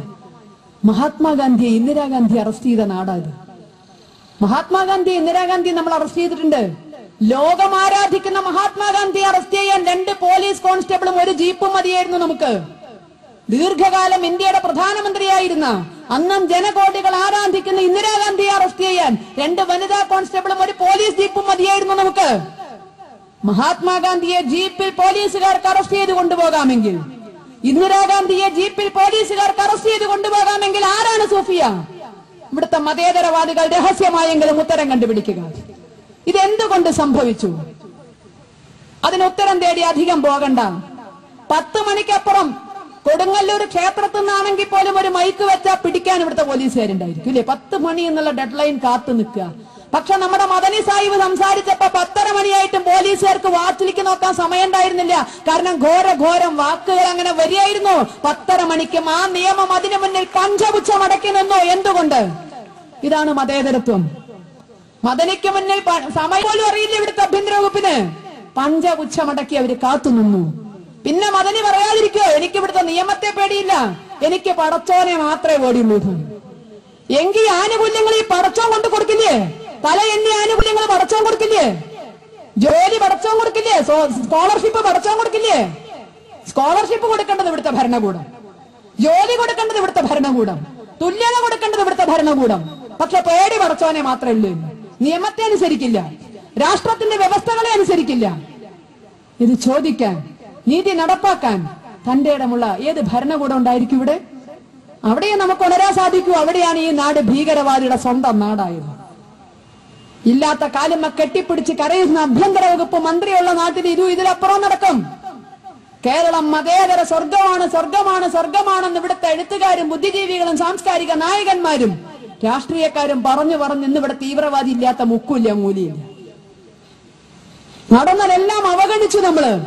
കോഴിക്കോട് മിഠായി തെരുവില് പടക്കക്കട പൊട്ടിത്തെറിച്ചപ്പോ, ചെതറിയപ്പോ അതിനെ പടക്കം അനധികൃതമായി ശേഖരിച്ചതാണ് എന്ന് പറഞ്ഞ് നിസ്സാരമായി തള്ളിക്കളഞ്ഞു. അവിടെ പരിശോധിച്ച ഏതൊരു പൊട്ടക്കണെന്ന് പറയാം പടക്കം അങ്ങനെ പൊട്ടില്ല എന്നുള്ളത്. ആ മകനെ അറസ്റ്റ് ചെയ്തു. അച്ഛൻ മരിച്ചപ്പോ മകനെ അറസ്റ്റ് ചെയ്തുകൊണ്ടുപോയി. പടക്കക്കടയെന്ന് അനധികൃതമായി പടക്കം ശേഖരിച്ചു. ഇന്ന് അവസാനം തെളിഞ്ഞു അതും ഭീകര പ്രവർത്തനമായിരുന്നു. ഇങ്ങനെ നടന്നതെല്ലാം അവഗണിച്ചു. എന്തിന്? ഒരു പിടി വോട്ടിന്, ഏതാനും കെട്ട് നോട്ടിന്. നോട്ട് നാളെ ഉണ്ടാക്കാം. നഷ്ടപ്പെട്ട ജീവനുകൾ, നഷ്ടപ്പെട്ട സമാധാനം, ഈ രാഷ്ട്രത്തിന്റെ ഭാവി നിങ്ങൾക്ക് പൈസ കൊണ്ട് ഉണ്ടാക്കാൻ കഴിയുമോ? നിങ്ങൾക്ക് വോട്ട് കൊണ്ട് ഉണ്ടാക്കാൻ കഴിയുമോ? നിങ്ങൾ ചെയ്യുന്ന ചതി എത്രത്തോളം വലുതാണ് എന്ന് ഇവിടുത്തെ രാഷ്ട്രീയക്കാര്, കേരളം ഇന്ന് ഭരിക്കുന്നവരും നാളെ ഭരിക്കേണ്ടവരും ഇന്നലെ ഭരിച്ചവരും ചിന്തിച്ചിട്ടുണ്ടോ? നിങ്ങളുടെ മൂക്കിനപ്പുറം ഒരു ലോകമുണ്ടെന്ന് കോൺഗ്രസ്സുകാർ മര്യാദക്കാരല്ലേ? ഒരു വണ്ണം മദനിയെ പിടിക്കണം, സൂഫിയ മദനിയെ ശരിക്കും പിടിക്കണം, അറസ്റ്റ് ചെയ്യണം, ചോദ്യം ചെയ്യണം. എന്താ ഇനി സൂഫിയ മദനിയോടും ചോദ്യം ചെയ്യാനുള്ളത്? പണ്ട് കോയമ്പത്തൂര് ജയിലില് ബാലഗോപാലിനെ എണ്ണ തേപ്പിക്കാൻ ഇവിടുന്ന് ഉമ്മൻചാണ്ടി അടക്കമുള്ളവർ പോയപ്പോ അന്ന് ഒന്നും ചോദിച്ചില്ലേ മദനിയോട് വിവരം? ഇനി എന്താ ചോദിക്കാനുള്ളത്? ഉട്ടോപ്യയിലെ ടെമ്പറേച്ചർ എത്രയാണോ? ഉഗാണ്ടയിലെ പ്രധാനമന്ത്രി ആരാന്നോ? ഇതിനുപരി എന്താ ചോദിക്കേണ്ടെന്ന് കോൺഗ്രസ്സുകാരൻ പറഞ്ഞാൽ അതിട്ടില്ല. കോൺഗ്രസ്സുകാരന്റെ അവസ്ഥ പണ്ടേതൊരു സിനിമയില് കാശും കൊണ്ട് വിദേശത്തുനിന്ന് വരുന്ന കാർന്നോരെ സ്വീകരിക്കാൻ ബന്ധുക്കൾ ആൾക്ക് കാറ് വിളിച്ചു പോണ ഒരു രംഗമുണ്ട്. കാരണം ബന്ധുവിനെ കിട്ടിയ കാശും കൊണ്ടാ വരണത്.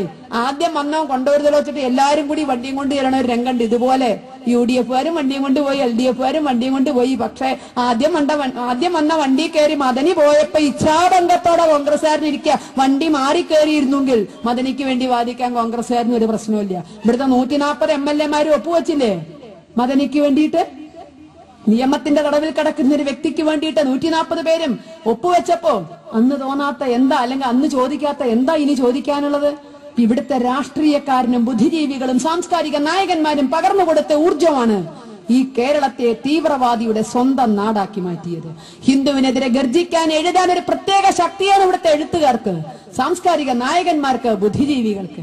അല്ലെ, നമ്മുടെ സക്കറിയൊക്കെ ഒഴുക്കിയ മറ്റേ പേനയിലെ മഷി നാക്കും ഹിന്ദുവിനെതിരെ എത്രയാ. പക്ഷെ ഹിന്ദു ഈ കാതുകൂടി കെട്ടി ഈ കാതുകൂടി വിട്ടു. ആ ധാരണയും വെച്ചിട്ട് ആദ്യമായിട്ടൊന്ന് DYFI-കാരനെ പറ്റി പറഞ്ഞു നോക്കി. DYFI-കാരനെ പറ്റി പറഞ്ഞപ്പോ തിരിച്ചറിഞ്ഞു എന്താ പറഞ്ഞാ പറ്റുക എന്നുള്ളത്. പയ്യന്നൂരിന്ന് യഥാർത്ഥ സ്വരൂപം സക്കറിയ തിരിച്ചറിഞ്ഞു. നമുക്ക് സക്കറിയയെ വിടാം. സക്കറിയ സംഭവത്തില് പിണറായി വിജയൻ പറഞ്ഞത് എന്താ? സക്കറിയ വേദി അറിഞ്ഞ് സംസാരിക്കണമായിരുന്നു എന്നാ പറഞ്ഞു. വേദി അറിഞ്ഞ് സംസാരിക്കണം. ക്രിസ്ത്യാനിയുടെ മുന്നിൽ ചെന്ന് യേശു ക്രിസ്തുവിനെ കുറ്റം പറഞ്ഞാൽ അടി കിട്ടില്ലേ? മുസ്ലിമിന്റെ മുന്നിൽ ചെന്ന് അള്ളാവിനെയോ മുഹമ്മദിനെയോ കുറ്റം പറഞ്ഞാൽ അടി കിട്ടില്ലേ? അവിടെ വെച്ച് പിണറായി നിർത്തി. കാരണം അവിടെ വരെ അടിക്കാവൂ. ഹിന്ദുവിന്റെ മുന്നിൽ ചെന്ന് ഹിന്ദുവിനെ എന്തും പറയാം, ഹിന്ദുവിനെ എന്തും പറയാൻ നിങ്ങൾക്ക് യാതൊരു പ്രശ്നമില്ല. ഹിന്ദുക്കൾ ആരാധിക്കുന്ന ദേവീ ദേവന്മാരെ തുണി പറച്ചിട്ട് നഗ്നയാക്കി അപമാനിക്കാം, നിങ്ങൾ അവാർഡ് കൊടുക്കും. യേശു ക്രിസ്തുവിനെ പറ്റി ക്രിസ്ത്യാനിയുടെ മുന്നിൽ പറയരുതെന്നറിയുന്ന പിണറായിക്ക്, അള്ളാവിനെ പറ്റി മുഹമ്മദിയന്റെ മുന്നിൽ പറയരുതെന്നറിയുന്ന പിണറായിക്ക്, ഹിന്ദു ഭക്തന്റെ മുന്നിൽ അവൻ ആരാധിക്കുന്ന ദേവതന്മാരെ വസ്ത്രാക്ഷേപം നടത്തുമ്പോ അവൻ പ്രതികരിക്കുമെന്ന് ചിന്തയില്ലേ? ഹിന്ദു പ്രതികരിക്കാൻ പാടില്ല. കാരണം വോട്ട് കൊടുത്ത് ഇവന്റെ ഒക്കെ കാൽച്ചോട്ടി കിടക്കല്ലേ നമ്മള്. അടിമ കടത്തിയിരിക്കാണ്. പണ്ടൊക്കെ സമ്പ്രദായം ഉണ്ട്, അടിമ കടത്തുക. ഹിന്ദുവിനെ അടിമ കടത്തിയിരിക്കാണ്. ഏത് രാമൻ, എന്ത് രാമൻ എന്ന് ചോദിക്കാൻ നിങ്ങൾക്ക്. ഹിന്ദു പ്രതികരിക്കാൻ പാടില്ല, ഹിന്ദു പ്രതിഷേധിക്കാൻ പാടില്ല. ബഹുമാനപ്പെട്ട DGP വരെ സ്വന്തം പദവി മറന്നിട്ട് നമ്മളെയൊക്കെ വേദനിപ്പിക്കുന്ന സംഗതിയാണത്. മറ്റേ ഓണാഘോഷ പരിപാടികൾക്ക് ഗൾഫ് നാട്ടിൽ പോയപ്പോ അവിടെ വെച്ചിട്ട് ബഹുമാനപ്പെട്ട DGP പറഞ്ഞത് ലോകത്തെ ആദ്യത്തെ കൊട്ടേഷൻ നേതാവ് മഹാവിഷ്ണു എന്ന് പറഞ്ഞു. ആദ്യത്തെ കൊട്ടേഷൻ നേതാവ് വാമനനായിട്ട് വന്നത് ഒന്ന് ആലോചിച്ച് നോക്കുക. ഭരണഘടനാ പദവിയിലിരിക്കുന്ന ഒരു വ്യക്തിയാണ് ഇത്തരം നിർലജ്ജമായി പറഞ്ഞത്. തിരിച്ച് നമ്മളൊന്ന് ചിന്തിക്കുക, ഇവരാരെങ്കിലും ഏതെങ്കിലും വേദിയിൽ വെച്ച് കയ്യടി കിട്ടാൻ വേണ്ടിയിട്ട് ആദ്യത്തെ കള്ളവാറ്റുകാരൻ ആരാന്ന് കണ്ടുപിടിക്കുമോ? ഈ ലോകത്തെ ആദ്യത്തെ കള്ളവാറ്റുകാരൻ ആരാ? കാനായിലെ വെള്ളത്തെ വരെ മാറ്റാൻ കഴിവുള്ള മഹാന്മാരൊക്കെ ഇവിടെ ഉണ്ടായിരുന്നു എന്നാ കേട്ടെന്ന്. കണ്ടുപിടിക്കോ ഏതെങ്കിലും വേദിയിൽ വെച്ചിട്ട്? മഹാവിഷ്ണുവിനെ മറ്റേ കൊട്ടേഷൻ നേതാവായി വാഴ്ത്താൻ. കാരണം ഹിന്ദുവിന് പ്രതികരണ ശേഷി പാടില്ല. അവൻ അടിമ കടത്തപ്പെട്ടിരിക്കുന്നു. കണ്ടവനും കേട്ടവനും ഒക്കെ മുദ്രാവാക്യം വിളിക്കാൻ മാത്രമായിട്ട് അവന്റെ ഊർജ്ജം അവൻ പണയം വെച്ചിരിക്കുന്നു. ഇവരുടെ ഓരോരുത്തരുടെയും തൊഴുത്തിലെ പശുവിനുള്ള ബഹുമാന്യത പോലും, അത് പാല് കൊടുക്കുമ്പോൾ അതിന് കിട്ടുന്ന ബഹുമാന്യത പോലും ഈ കറവ മൃഗങ്ങൾക്ക് ഇന്ന് കിട്ടുന്നില്ല. ഇവർക്കൊക്കെ അധികാരത്തിന്റെ സോപാനങ്ങളിലേക്ക് കയറിപ്പോകാനുള്ള കറവ മൃഗങ്ങളായി നമ്മൾ നിൽക്കുന്നു. അവിടെ ഉയർത്തെഴുന്നേറ്റേ പറ്റൂ. നമ്മൾ ആദ്യം തീരുമാനിക്കേണ്ടത് ഏറ്റവും പ്രധാനമായിട്ട് ഇത് മതേതര രാഷ്ട്രമാണെങ്കിൽ മതത്തിന്റെ പേരിൽ ഒരു ആനുകൂല്യവും ഇവിടെ ആരും ചോദിക്കാനും പാടില്ല, കൊടുക്കാനും പാടില്ല എന്ന് പറയാനുള്ള തന്റെയാണ്. മുസൽമാൻ ആനുകൂല്യം കിട്ടിക്കോട്ടെ, ക്രിസ്ത്യാനിക്ക് ആനുകൂല്യം കിട്ടിക്കോട്ടെ, മനുഷ്യൻ എന്ന നിലയിൽ മുസ്ലിമിനോ ക്രിസ്ത്യാനിക്കോ ആനുകൂല്യം കിട്ടുന്നതിൽ നമുക്കാർക്കും എതിരില്ല. പക്ഷെ മതത്തിന്റെ പേരിൽ പിച്ചി ഓരി വെക്കാനുള്ള നിയമനിർമ്മാണം നടത്തുമ്പോൾ ഇവിടുത്തെ ഹൈക്കോടതികൾ, പല ഹൈക്കോടതികളും മതസംവരണം പാടില്ല എന്ന് പറഞ്ഞ വിധിയുടെ പശ്ചാത്തലത്തിൽ ഇനിയും അതിലേക്ക് എടുത്തു ചാടാനാണ് കേന്ദ്ര സംസ്ഥാന ഗവൺമെന്റുകളുടെ തീരുമാനമെങ്കിൽ അവിടെ നിങ്ങൾക്ക് ഹിന്ദു ആരാണ് എന്ന് തിരിച്ചറിയേണ്ടി വരും. ഇത് മതേതര നാടാണെങ്കിൽ പെറ്റുകൂട്ടി എണ്ണം വർദ്ധിപ്പിച്ച് എണ്ണത്തിനനുസരിച്ച് സംവരണം വേണമെന്ന് പറഞ്ഞ് ആ രൂപത്തിലുള്ള നിയമനിർമ്മാണം പിടിച്ച പിടിയാൽ നടത്തിച്ചാൽ നിങ്ങൾക്കന്ന് ഹിന്ദു ആരാണ് എന്ന് തിരിച്ചറിയും. നേരത്തെ ഇവിടെ പറഞ്ഞതുപോലെ വിവേകാനന്ദ പാറയിൽ കണ്ട ആ ശൗര്യം, നിലയ്ക്കലിൽ കണ്ട ആ ശൗര്യം, അയോധ്യയിൽ കണ്ട ആ ശൗര്യം ഒരിക്കൽ കൂടി ഹിന്ദു സമൂഹത്തിന് പുറത്തെടുക്കേണ്ടി വരും. മതത്തിന്റെ പേരിൽ ഇവിടെ ആനുകൂല്യങ്ങൾ കൊടുക്കാൻ തുടങ്ങിയാൽ, മതത്തിന്റെ പേരിൽ ആനുകൂല്യങ്ങൾ കൊടുക്കുകയും മതം മാറ്റം നിർബാധം തുടരുകയും ചെയ്താൽ ഇത് എവിടെ ചെന്ന് നിൽക്കും? 4 കാശ് സ്കോളർഷിപ്പ് കിട്ടാൻ വേണ്ടി ജനിച്ച മതത്തെ ഹിന്ദു വലിച്ചെറിയണോ? പെറ്റ മക്കളെ വിൽക്കണോ? 4 കാശ് സ്കോളർഷിപ്പ് കിട്ടാൻ, എന്തെങ്കിലും ഒരു ആനുകൂല്യം കിട്ടാൻ? അപ്പൊ മതത്തിന്റെ പേരിൽ സംവരണം കൊടുക്കാനുള്ള എല്ലാ നടപടിയെയും എല്ലാ ശക്തിയും ഉപയോഗിച്ച് ഇവിടുത്തെ ഹൈന്ദവ സമൂഹം എതിർക്കും. അവർക്ക് മനുഷ്യൻ എന്ന നിലയിൽ എന്ത് ആനുകൂല്യവും കിട്ടാൻ നമുക്ക് ആക്ഷേപമില്ല. ജാതീയ സംവരണം പോലെയല്ല മതപരമായ സംവരണം. ജാതി മാറാൻ പറ്റില്ല, മതം മാറാൻ പറ്റും. അതുകൊണ്ട് തന്നെ മതത്തിന്റെ പേരിലുള്ള ഒരു സംവരണവും ഒരു കാലഘട്ടത്തിലും ഈ രാഷ്ട്രത്തില് കൊടുക്കാൻ അനുവദിക്കുന്ന വിഷയമില്ല. അത്തരത്തിലുള്ള തീരുമാനങ്ങൾ എടുത്ത് മുന്നോട്ട് പോയാൽ അത് തീക്കൊല്ലി കൊണ്ട് തലചൊറിയലായിരിക്കും. രംഗനാഥൻ മിശ്ര കമ്മീഷൻ റിപ്പോർട്ട് കേന്ദ്ര ഗവൺമെന്റിന്റെ മുന്നിലുണ്ട്. പശ്ചിമ ബംഗാൾ ഗവൺമെന്റ് വോട്ടിനിന്നോട്ട് ഞാൻ അടുത്ത തെരഞ്ഞെടുപ്പിൽ നിലനിൽപ്പ് പ്രശ്നമാണ്. അതുകൊണ്ട് അവിടെ നിലനിൽപ്പിന് വേണ്ടിയിട്ട് മുസ്ലിം സംവരണം 10% സംവരണം പശ്ചിമ ബംഗാൾ ഗവൺമെന്റ് തുടങ്ങിയിരിക്കുന്നു. ഇത് പടരാനാണ് ഭാവമെങ്കിൽ, ഇത് നിലനിർത്താനാണ് ഭാവമെങ്കിൽ ഹിന്ദുവിന്റെ ഒരു പുതിയ ഉണർവ്, സർവമാന ഹിന്ദുവും ഒരുമിച്ച് രാഷ്ട്രീയം മറന്ന് ജാതി മറന്ന് ഉയർത്തെഴുന്നേൽക്കുന്നതിന് ഈ രാഷ്ട്രം സാക്ഷിയാകും. ഇവിടുത്തെ പാവപ്പെട്ട പട്ടികജാതിക്കാരന്റെ സംവരണത്തിൽ പോലും കൈയിട്ട് വാരിയിട്ട് മുസ്ലിമിനും ക്രിസ്ത്യാനിക്കും ദളിത ക്രിസ്ത്യാനിക്കും ദളിത മുസ്ലിമിനും കൊടുക്കണം. കണ്ടെത്തലാണ് രംഗനാഥൻ മിശ്ര കമ്മീഷന്റെ. എങ്ങനെയാ പട്ടികജാതിക്കാരന് സംവരണം വരുന്നത്?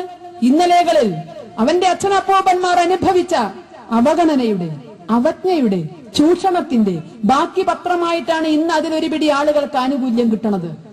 അന്ന് ആ അവഗണനയും അവജ്ഞയും സഹിച്ച ആ അച്ഛനപ്പൂപ്പന്മാരെയും ആരാധിച്ചിരുന്ന ദൈവങ്ങളെയും തള്ളിപ്പറഞ്ഞുകൊണ്ട് പുത്തൻ മേച്ചിൽപ്പുറങ്ങൾ തേടിപ്പോയവരാണ് മതം മാറിയവര്. ഈ അവഗണനയും അവജ്ഞയും അനുഭവിച്ചവർക്ക് വേണ്ടി ഒരു പിണ്ണച്ചോറ് ഉരുട്ടിവെക്കാൻ പോലും ബാധ്യതയില്ലാതെ അവരെയൊക്കെ തള്ളിപ്പറഞ്ഞു പോയവർക്ക് അവരുടെ അവഗണനയുടെ പേരിൽ കിട്ടുന്ന ആനുകൂല്യം വേണം. ദളിത ക്രിസ്ത്യാനിക്ക് ആനുകൂല്യം വേണമെന്ന് പറയണം. ഇവിടുത്തെ ക്രിസ്ത്യാനിക്ക് കേരള ഗവൺമെന്റിനേക്കാൾ ആസ്തിയില്ലേ, സ്ഥാപനങ്ങളില്ലേ? എത്ര സ്ഥാപനങ്ങളിൽ ദളിത ക്രിസ്ത്യാനിക്ക് സംവരണം കൊടുത്തിട്ടുണ്ട്? ആദ്യം അവനവന്റെ കൊടുക്കല്ലേ വേണ്ടത്. ഇവിടുത്തെ മുസ്ലിങ്ങൾക്ക് എത്ര സ്ഥാപനമുണ്ട്? കോടികളുടെ ആസ്തിയുണ്ട്. എത്ര ദളിത മുസ്ലിമിന് സംവരണം കൊടുത്തിട്ടുണ്ട്?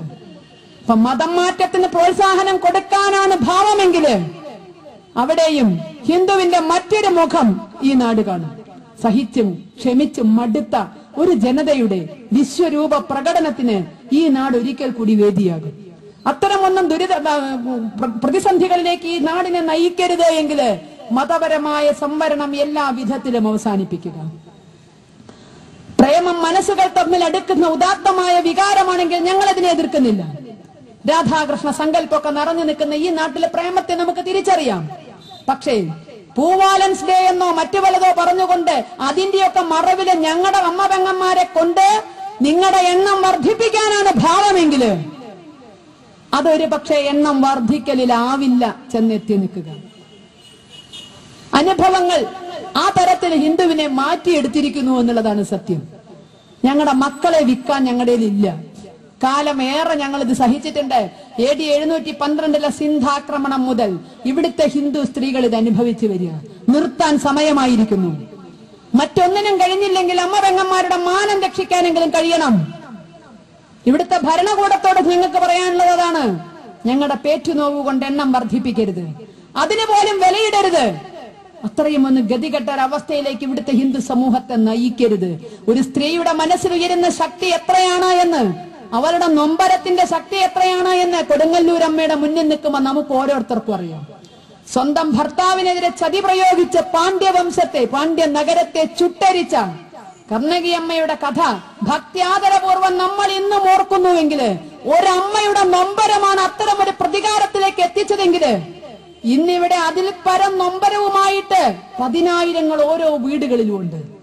സ്വന്തം മക്കളെ തട്ടിക്കൊണ്ടുപോയതിന്, സ്വന്തം ആൺമക്കളെയും പെൺമക്കളെയും തട്ടിക്കൊണ്ടുപോയതിന്, സ്വന്തം കുടുംബത്തിന്റെ സമാധാനം തകർത്തതിന് ഒരുപാട് നൊമ്പരവുമായിരിക്കുന്ന ആ മാതൃജനങ്ങളുടെ കണ്ണിലെ ഒരു തുള്ളി കണ്ണുനീര് മതി ഇവിടുത്തെ മതേതരത്വം വെന്ത് ചാമ്പലാകാൻ. എന്താണ് യഥാർത്ഥ മതേതരത്വം എന്ന് തിരിച്ചറിയണമെങ്കിൽ പലതും കത്തിയമർന്ന് തെളിയേണ്ടി വരും. അതിനെ കത്തിയമർത്താൻ കേവലം സ്വന്തം ഭർത്താവിനോടുള്ള പാതിവ്രത്യം ഒന്നുകൊണ്ട് പാണ്ഡ്യനഗരത്തെ ചുട്ടരിക്കാൻ ഒരമ്മയ്ക്ക് സാധിക്കുമെങ്കിൽ സംശയിക്കേണ്ട, ഈ അമ്മമാരുടെ ഉള്ളിൽ ഉറഞ്ഞുകൂടുന്ന ഈ അതൃപ്തി, അവരുടെ ഈ അസ്വസ്ഥത, ഈ ആശങ്ക, അത് ഈ നാടിനെ പലതിലേക്ക് നയിക്കും. അങ്ങോട്ട് നയിക്കാതിരിക്കാൻ ബന്ധപ്പെട്ട എല്ലാവരും ശ്രദ്ധിക്കുക. ഈ നാട്ടിലെ എത്ര ഈശ്വരന്റെ എനിക്കറിയില്ല, ഒരു ദൈവമേ ഉള്ളൂ എന്നാണ് നമ്മളൊക്കെ മനസ്സിലാക്കുന്നത്. ഇനി ഇവരൊക്കെ പറഞ്ഞമാതിരി പല ദൈവം ഉണ്ടെങ്കിൽ ഹിന്ദു ആരാധിക്കുന്ന ഒരു ദൈവം, മുസ്ലിം ആരാധിക്കുന്ന ഒരു ദൈവം, ക്രിസ്ത്യൻ അങ്ങനെ ഉണ്ടെങ്കിൽ നമുക്കറിയില്ല. നമുക്കെല്ലാം ഒരു ദൈവമാണ്. ഇനി ഹിന്ദുക്കൾ ആരാധിക്കുന്ന ചെകുത്താനെയാണെന്ന് പറയണ്ടായിക്കോട്ടെ. ഈ ചെകുത്താന് 10-110 കോടിയെ അവനവന് വേണ്ടി സൃഷ്ടിച്ചെടുക്കാൻ കഴിയുന്നുണ്ടല്ലോ.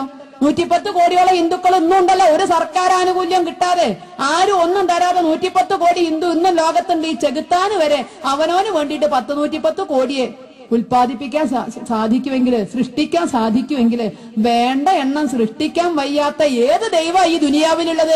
വേണ്ടത് സൃഷ്ടിച്ചു കൂട്ടിക്കോട്ടെ. വല്ലോനും പറ്റിയനെ തട്ടിക്കൊണ്ടുപോകല്ല ചെയ്യാ. അതിന്റെ പേര് തെമ്മാടിത്തരം എന്നാണ്, അതിന്റെ പേര് മതപ്രവർത്തനം എന്നല്ല. അത് അരി കൊടുത്തിട്ടായാലും വേണ്ട, സ്നേഹം കൊടുത്തിട്ടായാലും വേണ്ട, രണ്ടും ഒരേപോലെ എതിർക്കപ്പെടേണ്ടതാണ്. മതം മാറ്റം നിയമം മൂലം നിരോധിക്കാൻ ഭരണകൂടം തയ്യാറാവുക. എങ്ങോട്ടും ആരും മാറണ്ട, ദൈവനിശ്ചയത്തോട് കഴിഞ്ഞോട്ടെ. ഒരാൾ എങ്ങോട്ടും വേണ്ട. മതം മാറ്റം നിയമം മൂലം നിരോധിക്കാൻ ഭരണകൂടം തയ്യാറാവുക. ക്രിസ്ത്യൻ ദേവാലയങ്ങളും മുസ്ലിം ദേവാലയങ്ങളും അവരുടെ സ്വന്തമാണെങ്കിൽ, അതിന് രാഷ്ട്രീയക്കാരന് പങ്കില്ലെങ്കിൽ, ഹിന്ദു ക്ഷേത്രങ്ങളെയും ആ വഴിക്ക് വിടുക. ഹിന്ദു ക്ഷേത്രങ്ങൾ ഭരിക്കാൻ ഹിന്ദുവിനറിയാം. അത് ഹൈന്ദവ സമൂഹത്തിന് ഗുണകരമായ വിധത്തില് കൊണ്ടുവരാൻ വേണ്ട നിയമനിർമ്മാണങ്ങൾ വരുത്താൻ ഇവിടെ ഹിന്ദു സംഘടിച്ചേ പറ്റൂ. ഇതെല്ലാം അധികൃതർ ഇനിയും കണ്ടില്ല എന്ന് നടിച്ചാല് ഹിന്ദു ഐക്യവേദിയുടെ നേതൃത്വത്തിന് കീഴില് പുതിയൊരു ഹിന്ദുവിന്റെ ഉണർവാനാണ് കേരളം സാക്ഷ്യം വഹിക്കാൻ പോകുന്നത്. അതിന്റെ വിശ്വരൂപ ദർശനമാണ് വരുന്ന ഏപ്രിൽ 3, 4 തീയതികളില് കൊല്ലത്ത് നടക്കാൻ പോകുന്നത്. ഹിന്ദുവിന്റെ വേദനകളും ആകുലതകളും അവനെ കൊണ്ടുവന്നെത്തിച്ച ദുരിത പർവ്വത്തിൽ നിന്ന് അവൻ എല്ലാ ശക്തിയും സമാഹരിച്ചുകൊണ്ട് ഉയരുകയാണ്. ആ ഉയർച്ചയുടെ ദർശനമാണ് 3, 4 ദിവസങ്ങളിൽ നമ്മൾ കാണുന്നത്.